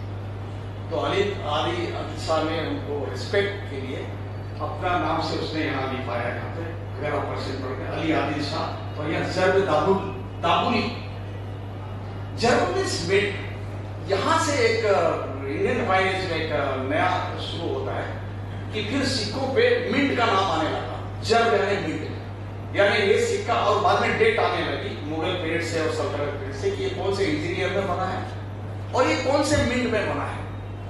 तो यहाँ से शुरुआत हो गई। और ये सिक्का जो हेयर क्लिप है लेडीज लगाती है, वो शेप का सिल्वर का सिक्का है। तो वो वहां से अपने राजा का सिक्का लाते थे और हमारे इंडिया का सिक्का वहां जाने लगा। कालांतर में औरंगजेब, जब औरंगजेब आया मुगल में, तो उसका पीरियड शिवाजी के पीरियड से सेम था। तो उसने उस दाबुल पे कब्जा कर लिया, उस पोर्ट पे कब्जा कर लिया। तो उसपे तो अली आदिल शाह लिखा था, इसने औरंगजेब आलमगीर लिखा। ये एक शेर के कारण दिखाने के लिए करता है। और ये सिक्का एक मास्टरपीस सिक्का है कि पहली बात भगवान राम के अंकन का सिक्का भारत के क्वाइनेज में फर्स्ट टाइम मिला। और ये सिक्का अकबर के राम सिया के सिक्के से 300 वर्ष पहले बना। राम सिया का सिक्का अकबर ने बनाया था, इसलिए बहुत पॉपुलर होगा क्योंकि वह कोई मुस्लिम राम और सिया का सिक्का बनाता है। तो आज भी अगर हम देखेंगे कि हमारे कोई भी त्योहारों में ऐसा कुछ भी होता है तो हमारे बहुत स्वाद और मेल होता है कि कोई मुस्लिम हमारे अगर कोई त्योहार में है तो उसको बहुत अच्छी तवज्जो देते हैं। एक हमारी जो गंगा जमुना की जो बताते हैं तहजीब है उसके। लेकिन हुआ यूं कि ये सिक्का लोगों के ध्यान में नहीं आया, लोगों के और ध्यान में क्यों नहीं आया मैं आगे बताऊंगा। और राम सिया अकबर का सिक्का पूरे वर्ल्ड में इतना फेमस हुआ कि वो सिर्फ 3 पीस है पूरी दुनिया में। और ताजुब की और गौरव की बात है कि उसने कहा एक सिक्का राम सिंह का भारत कला भवन में, एक ब्रिटिश म्यूजियम है, और एक मुंबई में फारूक भाई तोड़ी वाला जो पारसी है उनके पास में, सिर्फ 3 लोग सिक्के। ये उनसे 300 साल पुराना सिक्का है। चौहान नरेश विग्रह राज, ये विग्रह राज शाकंभरी के नरेश थे, जो शाकंभरी आज अजमेर के नाम से जानी जाती है। महाप्रतापी राजा, आप कभी गूगल में खोल के देखें। देखिए मैं आपको फिर से बताता हूँ कि हमारे हिस्ट्री में कई ऐसे राजा प्रतापी हुए जिन्होंने गोल्ड का कॉइन बनाया और जिनका इतिहास इतना समृद्धशाली रहा, लेकिन उनके बारे में शायद 2-3 लाइन की। ये पृथ्वीराज चौहान के दादाजी थे। चौहान से बाद में चौहान लिखने लगे लोग अपने आप को, महाप्रतापी राजा थे। कई नाटक लिखा है, मंचन किया है, बहुत अच्छे साहित्यकार थे। ये सिक्का बाद में लोगों के ध्यान में आया। जब इसकी भी काउंटिंग हुई तो ये भी 5 सिक्के मिले थे, और उसमें से सबसे बड़ी बात है कि ये सिक्का मेरे कलेक्शन में है, और मैंने इसे यूपी गवर्नमेंट को, योगी जी को दे दिया है राम जन्मभूमि में रखने के लिए। अभी मेरे पोजीशन में जब वो बन जाएगा, क्यूरेटर नियुक्त होगा तो गिव एंड टेक पे जाएगा। और इस सिक्के की खूबसूरती देखिए, इस सिक्के का मैंने इसलिए डिटेल कि मैं जब उनको देने के लिए गया था तो पूरा डिटेल लेके गया था। इसमें इसका वेट लिखा है, इसमें क्या क्या लिखा है। एक तरफ में ये भगवान राम का अंकन है, धनुष बाण लेके खड़े हैं, यहाँ लिखा है श्री रा, इधर लिखा है, और यहाँ लिखा है श्री विग्रह राज जी। ये बड़ा अच्छे प्रकार है, इसका आपको एकदम क्लियर दिखेगा। देवनागरी में श्री रा, हाथ में धनुष, एक हाथ में बाण, मुकुट धारण किए हुए श्री राम खड़े हैं। यहाँ श्रीमद विग्रह राज दी वनिज, यानी हर चीज हमारे पास सिक्कों के अंकन पर हमारे पास इतना अच्छा संदर्भ है। अब ये सोचिए कि एक ऐसा प्रतापी राजा था जिसने पैसे सोने की मुद्राएं चलाया। सोने की मुद्राएं चलाने वाला क्या कोई आर्डिनरी राजा होता, लेकिन उसका नाम इतिहास में नहीं है। आप देखोगे तो इतिहास में 2 लाइन जरूर विग्रह राज के बारे में लिखा है, लेकिन उसके सिक्कों के बारे में नहीं। लेकिन कालांतर में हुआ क्या, ये मैं सिर्फ पढ़ने के लिए आप लोगों के लिए उसको हाईलाइट कर दिया कि कहाँ श्री राम लिखा है, कहाँ विग्रह राज लिखा है। लेकिन हुआ क्या कि जिसे सल्तनत पीरियड आ गया, मुस्लिम धर्म बहुत एक्टिव हो गया, तो ये सिक्के गला दिए। क्योंकि हमारे यहाँ प्रथा है कि जो राजा है सिक्के उसी को सकते हैं। आज भी वैसे ही कि हमारे यहाँ जो राष्ट्रपति प्रधानमंत्री फोटो उन्हीं की लगी, पुरानी की नहीं लगाई। प्रथा है, सिस्टम करना भी चाहिए। लेकिन हुआ क्या कि जैसे मुस्लिम में बुत परस्ती नहीं माना जाता है, कोई फिगर अलाउ नहीं है इसमें। तो जब सल्तनत पीरियड आई तो ये सिक्के सब गला दिए। अब गलाने के बाद जो 4-5 बचे हैं, मैंने आपको बता दिया किसी के पास, तो सिक्के की हेरिडिटी उसी से गिनी जाती है कि जो सिक्का जितना कम है वो सिक्का उतना नहीं होता। लेकिन हम अगर राम की अगर बात करें तो मैं मोदी से कभी मिला नहीं, लेकिन राम जन्मभूमि के पहले मैंने उनको ऑफिस में उनके पीए से मिला, उस कारण से मैं उनसे मिल नहीं पाया। मैं उनको यह बताना चाहता था कि हमारा राम जन्मभूमि का कोर्ट भले केस में चल रहा है, वो एक अलग मुद्दा है, लेकिन मैं ये आपको प्रूव करके दे सकता हूं कि मुगल शासकों ने भी अपने सिक्कों पे राम लिखा। आज राम के चीज को नकारना, कोर्ट में नकारना, ये पॉलिटिक्स का मुद्दा है जिसमें हम डिस्कस नहीं करेंगे। मैं आपको सिक्कों के माध्यम से बताना चाहता हूँ कि राम का अंकन किन किन मुस्लिम शासकों, मुगल शासकों के सिक्कों पे है। इसका साक्षात प्रमाण आप देखिए मेरे साथ। ये अकबर का पॉइंट, अगर कोई क्वेश्चन में पढ़ सकता है तो पढ़ के देख सकता है।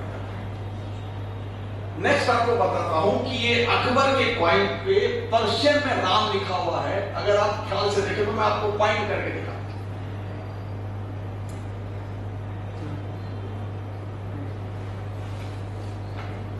अगर आप पर्शियन पढ़ना चाहते हो तो पढ़ सकते हैं। ये अकबर के काल का, अकबर का ही सिक्का है जिसपे पर्शियन में राम लिखा हुआ है। क्या हम नकार सकते हैं उस सिक्के को, उस काल के सिक्कों को?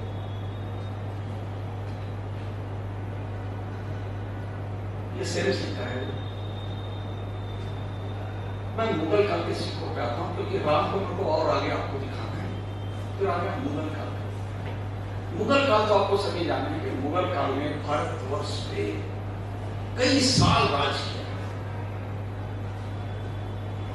और हमें इतिहास में अगर ज्यादा हमने अगर पढ़ा तो आज आप किसी से अगर इतिहास के बच्चों से अगर आप पूछोगे कि अकबर कौन था तो पढ़ से बता देगा, तो हुमायूं का नाम था, बाबर का नाम बता देगा। फिर आप आगे अगर उससे पूछोगे तो अकबर के बाद में जहांगीर का नाम बता देगा, शाहजहां का नाम बता देगा, शाहजहां के बाद में औरंगजेब का नाम बता देगा, शाह आलम बहादुर का नाम बता देगा, जानना से। क्या हमने कभी अपने बच्चों को अपनी वंशावली के बारे में शिक्षा दी थी? हमारे ग्रैंडफादर कौन थे, उनके ग्रैंडफादर कौन थे, उनके ग्रैंडफादर कौन? मुझे लगता है कि 2 या 3 के बाद हम बता नहीं पाएंगे। तो देखिए ये हमारी ये बहुत बड़ी कमजोरी है कि हम अपनी संस्कृति को अपने फैमिली में, अपने बच्चों में हम उसको दे नहीं पाते। ये करेक्ट पार्ट हो गया, सॉरी। तो ये मैंने किताब लिखा, ये पॉइंट कलेक्शन था है कि मुगल काल में कई राजाओं ने राज किया। आपको फिर से बताऊं कि अकबर ने 50 साल राज किया, 50 ईयर्स। उसने मुगल साम्राज्य की ने इतनी तगड़ी रख दी कि आगे आने वाले जितने भी मुगल शासक थे उन्होंने सिर्फ बैटिंग की, फटाफट राज्य विस्तार को छोड़ दिए, क्योंकि राज्य विस्तार अकबर ने इतना कर लिया था कि उसको रेडीमेड डिश मिल गई जहांगीर। और जहांगीर कथाकथित हिंदू वाइफ से पैदा हुआ था। मैं आपको फिर से दावे से बताता हूँ, अगर कोई भी हिस्टोरियन है तो जाकर देखे कि अकबर की कोई भी वाइफ का नाम जोधा नहीं। जोधा था जहांगीर की वाइफ, भले वो हिंदू थी, मरियम उज़्ज़मानी का उसको दर्जा मिल रहा था, उसका नाम जोधा था। अब किसी भी बड़े से बड़े हिस्टोरियन के किताब में आपको अनारकली का उल्लेख कभी नहीं मिलेगा। सलीम अनारकली, देखिए ये एक इंटरटेनमेंट, एक लोक कथा है, ये एक अलग चीज है। लेकिन आप कोई भी इतिहास की किताब में अगर देखोगे तो अकबर का वाइफ का नाम जोधा और अनारकली का आपको कहीं भी रेफरेंस और उल्लेख नहीं मिलेगा। पर्दे पे हम उसका बहुत आनंद लेते हैं। तो मेरी मुगलों में, मुगल की कहानी में मेरी थीम है कि नूरजहां और जहांगीर। वो कहानी इसीलिए मुझे ज्यादा पसंद है कि जहांगीर ने अपने कार्यकाल में जितने प्रकार के सिक्के बनाए पूरे विश्व में किसी भी किंग ने या किसी भी डायनेस्टी ने उतने प्रकार के सिक्के नहीं बनाए। उसने राशि के सिक्के बनवाए, जो बुत परस्ती थी, फिगर के सिक्के थे, जो मुस्लिम में अलाउड नहीं था, मुस्लिम धर्म में, उसने उसको बनवाया। बहुत सुंदर सुंदर दोहों वाले सिक्के बनवाया उसने। उसने अपने पूरे जो 12 महीने होते हैं मुस्लिम के, उस 12 महीनों के सिक्के बनवाया। अलग अलग सिक्कों के ऑर्नामेंटल जिसको सिक्के कहते हैं, उसकी मिल्टिंग उस जमाने में खूबसूरत हो गई थी कि उसने नजराना सिक्के बनवाया। यानी न्यूमिस्मेटिक के फील्ड में जहांगीर का वैरायटी ऑफ कॉइन बनाने में सबसे बड़ा योगदान था। इसकी सिर्फ ब्यूटी देखिए कि उसने एक सिक्के को कितने फूल पत्ती से सजा दिया जहांगीर। जय बागरा इसमें डेट लिखी हुई है। उसने बाद में स्क्वायर शेप देना शुरू कर दिया। अभी आपने अलग से क्या राउंड वाली शेप देखा, उसने स्क्वायर पॉइंट बनाना शुरू कर दिया। पॉइंट की खूबसूरती देखिए, मैं फिर से बताता हूँ, हर पॉइंट में आज की दृष्टि से भी आप देखिए, उसकी डिजाइन देखिए। ये आगरा का सिक्का है, हम जिसको नजराना सिक्का बोलते हैं। नजराना इसलिए बोलते हैं कि यह हैंड स्पेड ड्राई से बनाया जाता था, और जब हम राज दरबार में जाते थे और किसी राजा को नजराना पेश करने जाते थे तो वो तो वीआईपी हो गया, तो उसको जो हम नजराना पेश करते थे वो खास चांदी मिंट में जमा करना हुआ था। और खासकर नजराना पॉइंट इसलिए बोला था कि उसमें कंप्लीट बॉर्डर आनी चाहिए, दैट इज नजराना। लेकिन मुगल डायनेस्टी में एक चीज, नजराना लेते समय वो 11 काम का पॉइंट लेते थे, लेकिन जब पब्लिक को देते थे तो उनके पॉइंट का नाम था निसार, खैरे कपूर।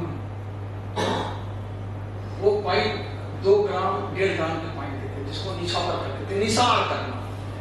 खैरे कपूर यानी खैरात देना, उनके सिक्के पे अंकित है। जो मैं आपको लैंग्वेज यूज कर रहा हूँ, ये मेरी लैंग्वेज है, उनके सिक्कों पे अंकित है।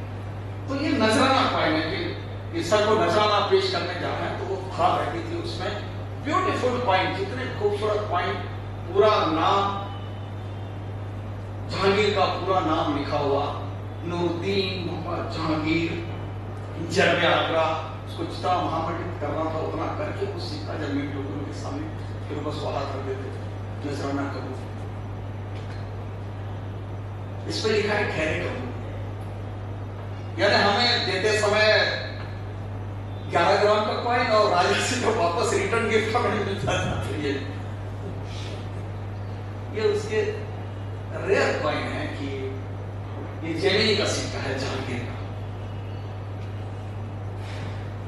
ये दियो उसकी राशि थी, लेकिन ये सिक्के में खास एक बात है, तो जहांगीर में एक चीज ये देखी गई कि ये जिस राशि मेष राशि का था, उस दिन आसमान में स्टारों की जगह क्या थी?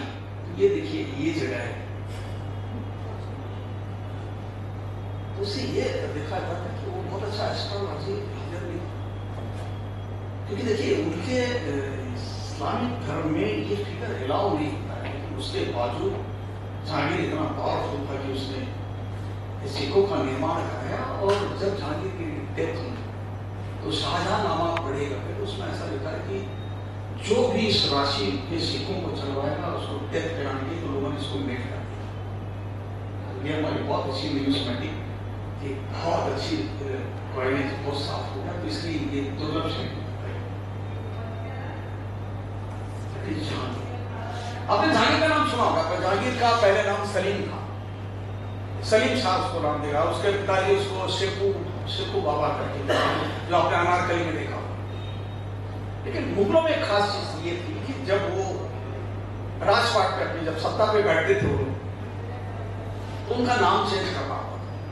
तो गद्दी नशीन, हमें गद्दी पे बैठने के पहले वो मस्जिद में जाते थे और अपने नाम का खुतबा पढ़ते थे और एक उपाधि धारण करते थे मस्जिद में। उसके बाद ही अलाउ होता था कि वो अपने राजपाट पे बैठे। अब सलीम साहब को भी बहुत अच्छा नाम नहीं था, तो उसने अपने नाम का खुतबा पढ़ा कि नूरुद्दीन मोहम्मद जहांगीर। जो जहांगीर, नूरुद्दीन लोग भूल गए, मोहम्मद भी भूल गए, लेकिन जहांगीर नाम याद है। जहांगीर का अर्थ है पूरे जहां का वीर, यानी जहां का मालिक, शाहजहां। पूरे जहां का है, पूरे दुनिया का शाह।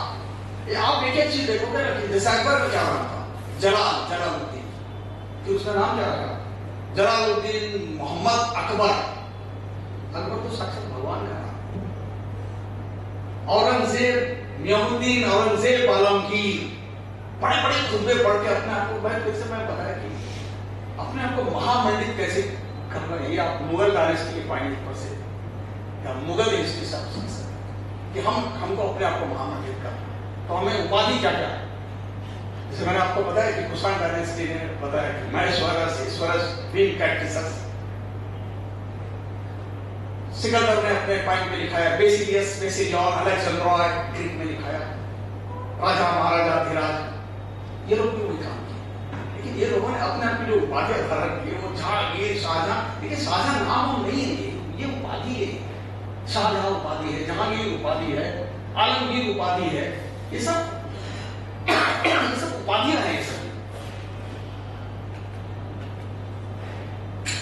ब्यूटीफुल। मैं आपको बताया, मैं ब्यूटीफुल क्या बोला कि ये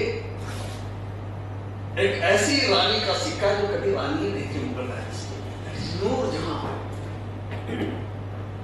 आप ये सोच सकते हो कि पूरे इतिहास में एक सिर्फ नूरजहां ऐसी थी मुगल डायनेस्टी में जो ओनली हाउस वाइफ, उससे ज्यादा उसका दर्जा नहीं था, लेकिन उसके बावजूद उसने अपने नाम का कॉइन मिंट कराया, जो कि मुगल डायनेस्टी में, पूरे हिंदुस्तान की डायनेस्टी में ये एकमात्र उदाहरण है कि किसी हाउस वाइफ ने अपने नाम का सिक्का मिंट करा दिया, नूरजहां। यानी एक सोच सकते हो कि नूरजहां का थोड़ा सा अगर मैं इतिहास आपको बताऊं तो नूरजहां ऑलरेडी मैरिड थी। जहांगीर के एक जनरल से उसकी शादी हुई। ऐसा कहा जाता है कि जब उस पर नूरजहां की उसकी नजर पड़ी तब वो नूरजहां नहीं थी, उसका नाम था मेहरुन्निसा नाम था।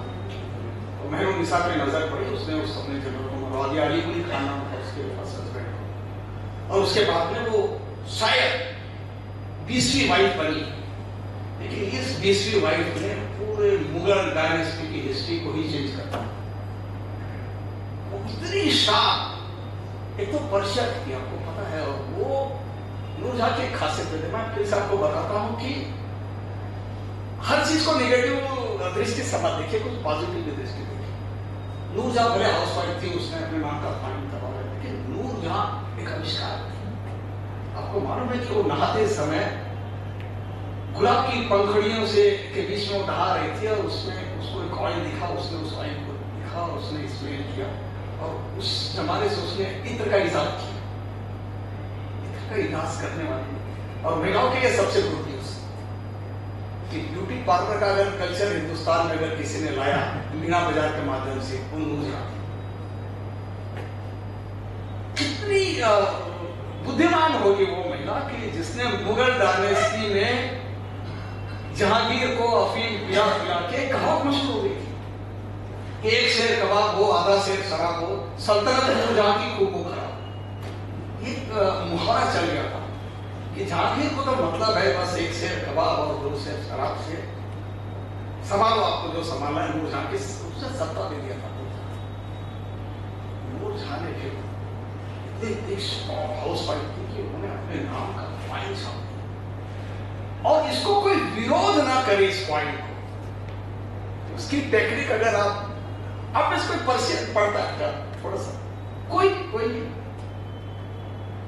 ठीक है मैं बता देता, इसका कोई विरोध ना करे ये कॉइन को, और ये कॉइन चलन में रहे, और वो भी सिर्फ गोल्ड कॉइन और सिल्वर कॉइन चलन में। तो उसने एक तरफ मैं जो बोलूंगा उस पर थोड़ा सा ध्यान कीजिए। उसने इस कॉइन पे लिखा है बाहुक्म शाहजहांगीर याफ्त सद जेवर, और पीछे लिखा है पानम नूरजहां बादशाह बेगम साहब। इसका हिंदी में अनुवाद बताऊंगा तो ज्यादा खुशी होगी आपको कि यह सिक्का जहांगीर के हुक्म से छपा है, और जहांगीर के हुक्म से अगर सोने के सिक्के पे नूरजहां का नाम आता है तो इसकी ड्यूटी 100 टाइम्स बढ़ जाती है। कितना खूबसूरत और कितने चालाकी से, कितने खूबसूरत और कितने चालाकी से उन्होंने इस सिक्के को चलन में करवा दिया। देखिए ये है खूबसूरती मुगल डायनेस्टी की।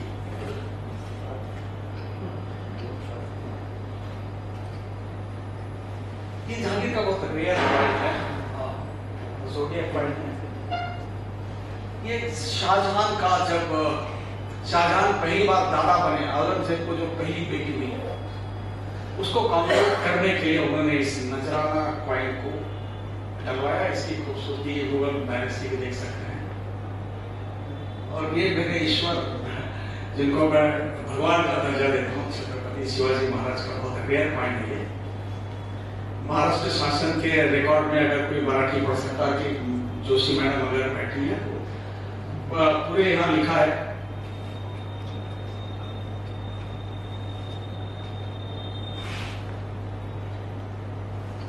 सिर्फ 5 से 6 शिवाजी के सिक्कों को मोन कहा जाता था। ये सिर्फ खास उनके राज्य रोहन के समय बनाया गया, और इसे इनका तुलादान हुआ। उन्होंने अपने 100 हस्ते इसको डिस्ट्रीब्यूट किया, और सबसे ज्यादा सिक्का उन्होंने 17,000 खून काशी के गागा भट्ट को दिया।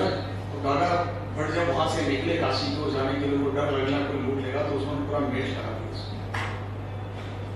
और ये 5-6 सिक्के हैं, उनके हाथ द्वारा बांटा गया सिक्का, एक मेरे कलेक्शन में है। उसमें एक तरफ लिखा है श्री राजा शिव, दूसरी तरफ लिखा है छत्रपति। ये हमारे महाराष्ट्र का आराध्य देवत का सिक्का है, जिसको हम लोग अगर सिक्का हाथ में लेना भी है तो जूते चप्पल उतार के हम लोग नहीं लेते। इसकी खूबसूरती भी देखिए, ये छोटा सिक्का है उनका। ये एक सिक्का में सिर्फ खास आपको दिखाने के लिए बात करूं, ये देवी अहिल्याबाई का सिक्का है, और ये सिक्का शाहजहां के पीरियड का है।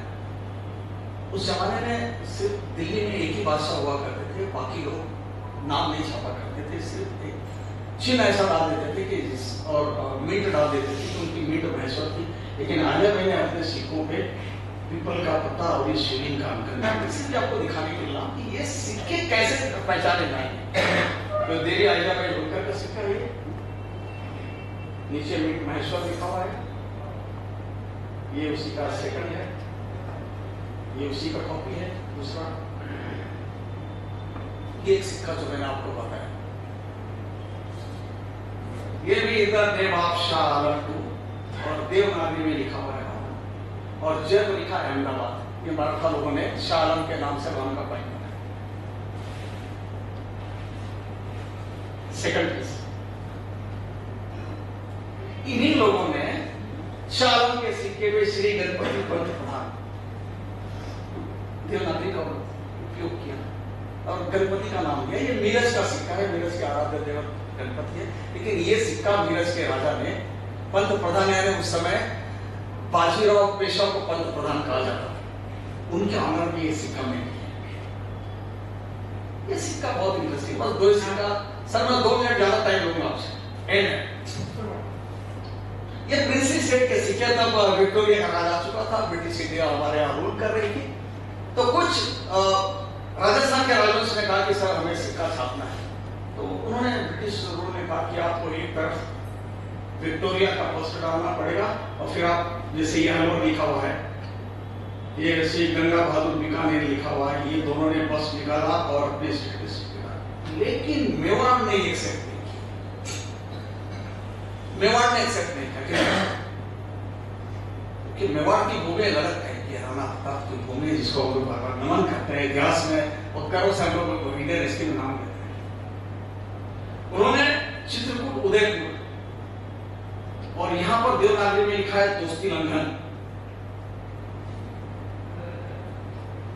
ये सिक्का इसलिए मैं आपको दिखाने लाया हूं, उन्होंने रानी के पोस्ट को एक्सेप्ट नहीं किया। हिंदी में लिखा दिया दोस्ती लंघन, इंग्लिश में आपको बताता हूं फ्रेंड ऑफ इंडिया। हम आपके दोस्त जरूर है लेकिन हम आपका बस वाला सिक्का एक्सेप्ट नहीं करेंगे। देखिए ये होती है हमारी भारतीय संस्कृति। हम दोस्ती करेंगे आपसे लेकिन हमको आपके राजनीति का एक्सेप्ट नहीं। Only one Mewar. लास्ट में बताता हूं कि जब हमारा भारत रिपब्लिक बना और 1947 में सब राजवंश के लोगों ने अपना अपना विलय करा दिया। कच्छ में एक ऐसा राजवंश था कि जिन्होंने विलय किया लेकिन अपने आखिरी सिक्कों पर उन्होंने जय हिंद का उपयोग किया, सोने और चांदी और कॉपर में। यहां लिखा हुआ है 5 गोली, ये उनके राजा का नाम लिखा हुआ है महाराजा धीराज मदन सिंह की, और उन्होंने यहां लिखाया है जय हिंद। सोने पे 1 कोरी जय हिंद, कॉपर पे 1 कोरी जय हिंद।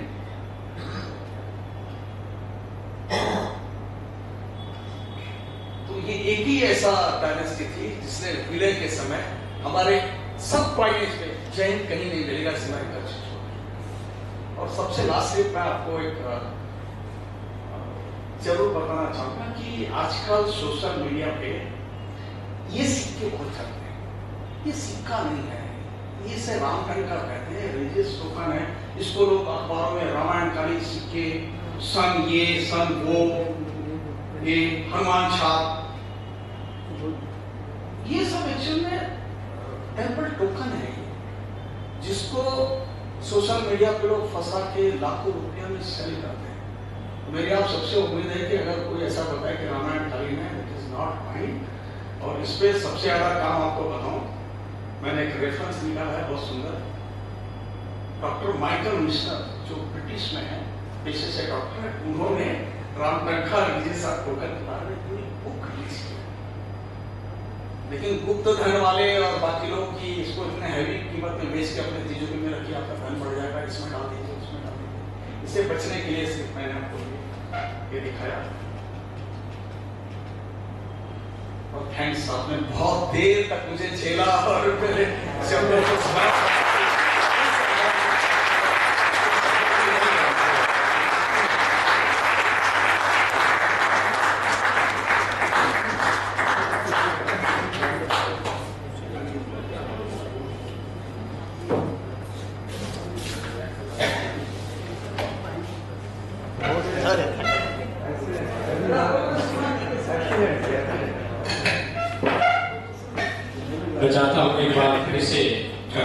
से सबको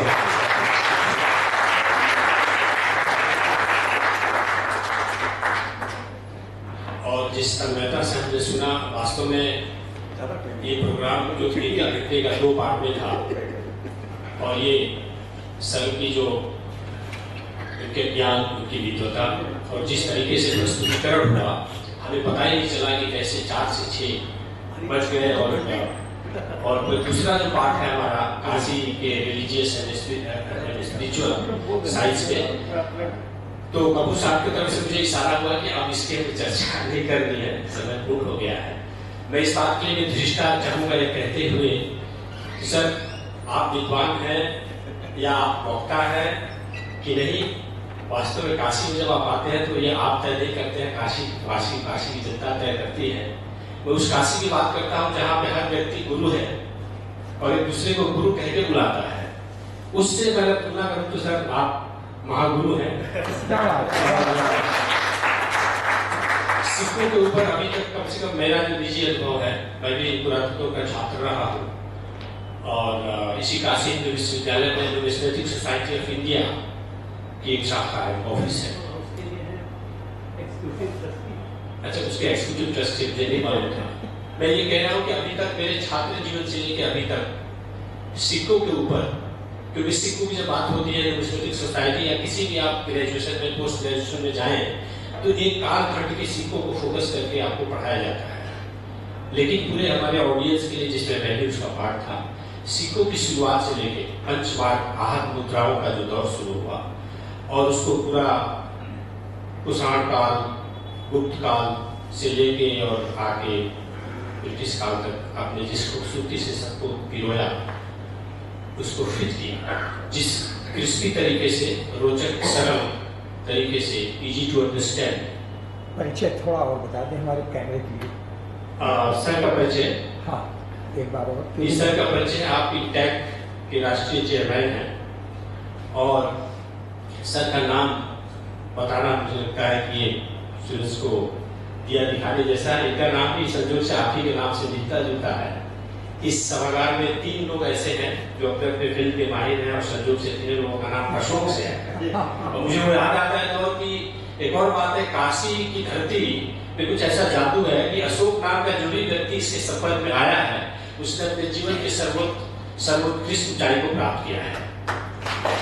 ये बात मैं ऐसे नहीं कह रहा हूँ, ये इसलिए मैं कह रहा हूँ कि ऐतिहासिक तथ्यों के साथ कि मौर्य सम्राट का, मौर्य काल का पूरा सबसे प्रतापी सम्राट अशोक, जिसने लगभग 35-36 की संख्या में पिलर्स अलग अलग खुदवाए, लेकिन जो पिलर उन्होंने यहाँ काशी में, वाराणसी के पास आगरा में खुदवाया और उसको सबसे बेहतरीन, सबसे खूबसूरत पिलर का दर्जा मिला और बाद में आजादी के बाद देश का राष्ट्रीय नेशनल एम्बलम के रूप में उसको क्या बात, उस दौर से मैंने बात कर रहा हूँ। काशी में सबसे ज्यादा विरासत से रिलेटेड एक्टिविटीज करने वाला कुछ पहले तो कुछ संस्था है, वो इंटेक वाराणसी है। उस चैप्टर के कन्वेनर का नाम देखिए कैसा सुखद संयोग है, श्री अशोक कपूर जी हम लोग के बीच में है। मैं निवेदन करना चाहूंगा कि अशोक सर आए धन्यवाद ज्ञापन के लिए। इससे पहले मैं इनको बुलाऊं, छोटी छोटी 1-2 चीजें और मैं आपकी जानकारी में ले आना चाहता हूँ कि इस होटल के बेसमेंट लेवल पे 2 दिवसीय आर्ट कैंप का आयोजन हुआ था, जिसका समापन हुआ है और वो जितनी चीजें बनी है कलाकृतियां, पेंटिंग की, उसका डिस्प्ले लगा हुआ है। वो आर्टिस्ट अभी भी वहाँ पे मौजूद है। तो मैं ये निवेदन करना चाहूँगा आप सबसे कि अल्पाहार की व्यवस्था है और उसके साथ साथ थोड़ा सा समय निकाल के आप अगर नीचे जाके उनके डिस्प्ले को निहारें तो ये थोड़ी सी उनकी कदरदानी होगी, लगे हाँ। और अब मैं बुलाना चाहूँगा जी, नाम आपका था लेकिन आपके आदेशानुसार मैं को कन्वेनर वाराणसी चैप्टर के श्री निर्मल जोशी जी को निवेदन करना चाहूँगा कि आए और धन्यवाद व्यक्त करें।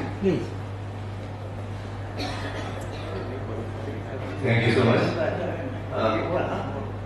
आज मैं बहुत धन्यवाद ज्ञापन सर कई बार देने का अवसर प्राप्त होता है जब रेलवे लोग देते हैं। आज धन्यवाद ज्ञापन मैं दिल से इसलिए दूंगा कि अशोक जी सबको पता है कि मैं काफ़ी ज़्यादा क्विज कराता हूँ, क्विज मास्टर ही हूँ, हर लेवल पे क्विज कराता हूँ। और मैं बताऊं तो frankly speaking, in any speech I have attended ever in India, I have not received so much reach of knowledge that I received today. Reach of knowledge. मैं type कर करके अपनी पत्नी को भेजता रहा so that I don't forget it. And this was the reach of knowledge. तो आपको मैं धन्यवाद पहली बात तो दूंगा कि आज आपने बहुत साल बाद हमें सचमुच एक छात्र में बैठाया।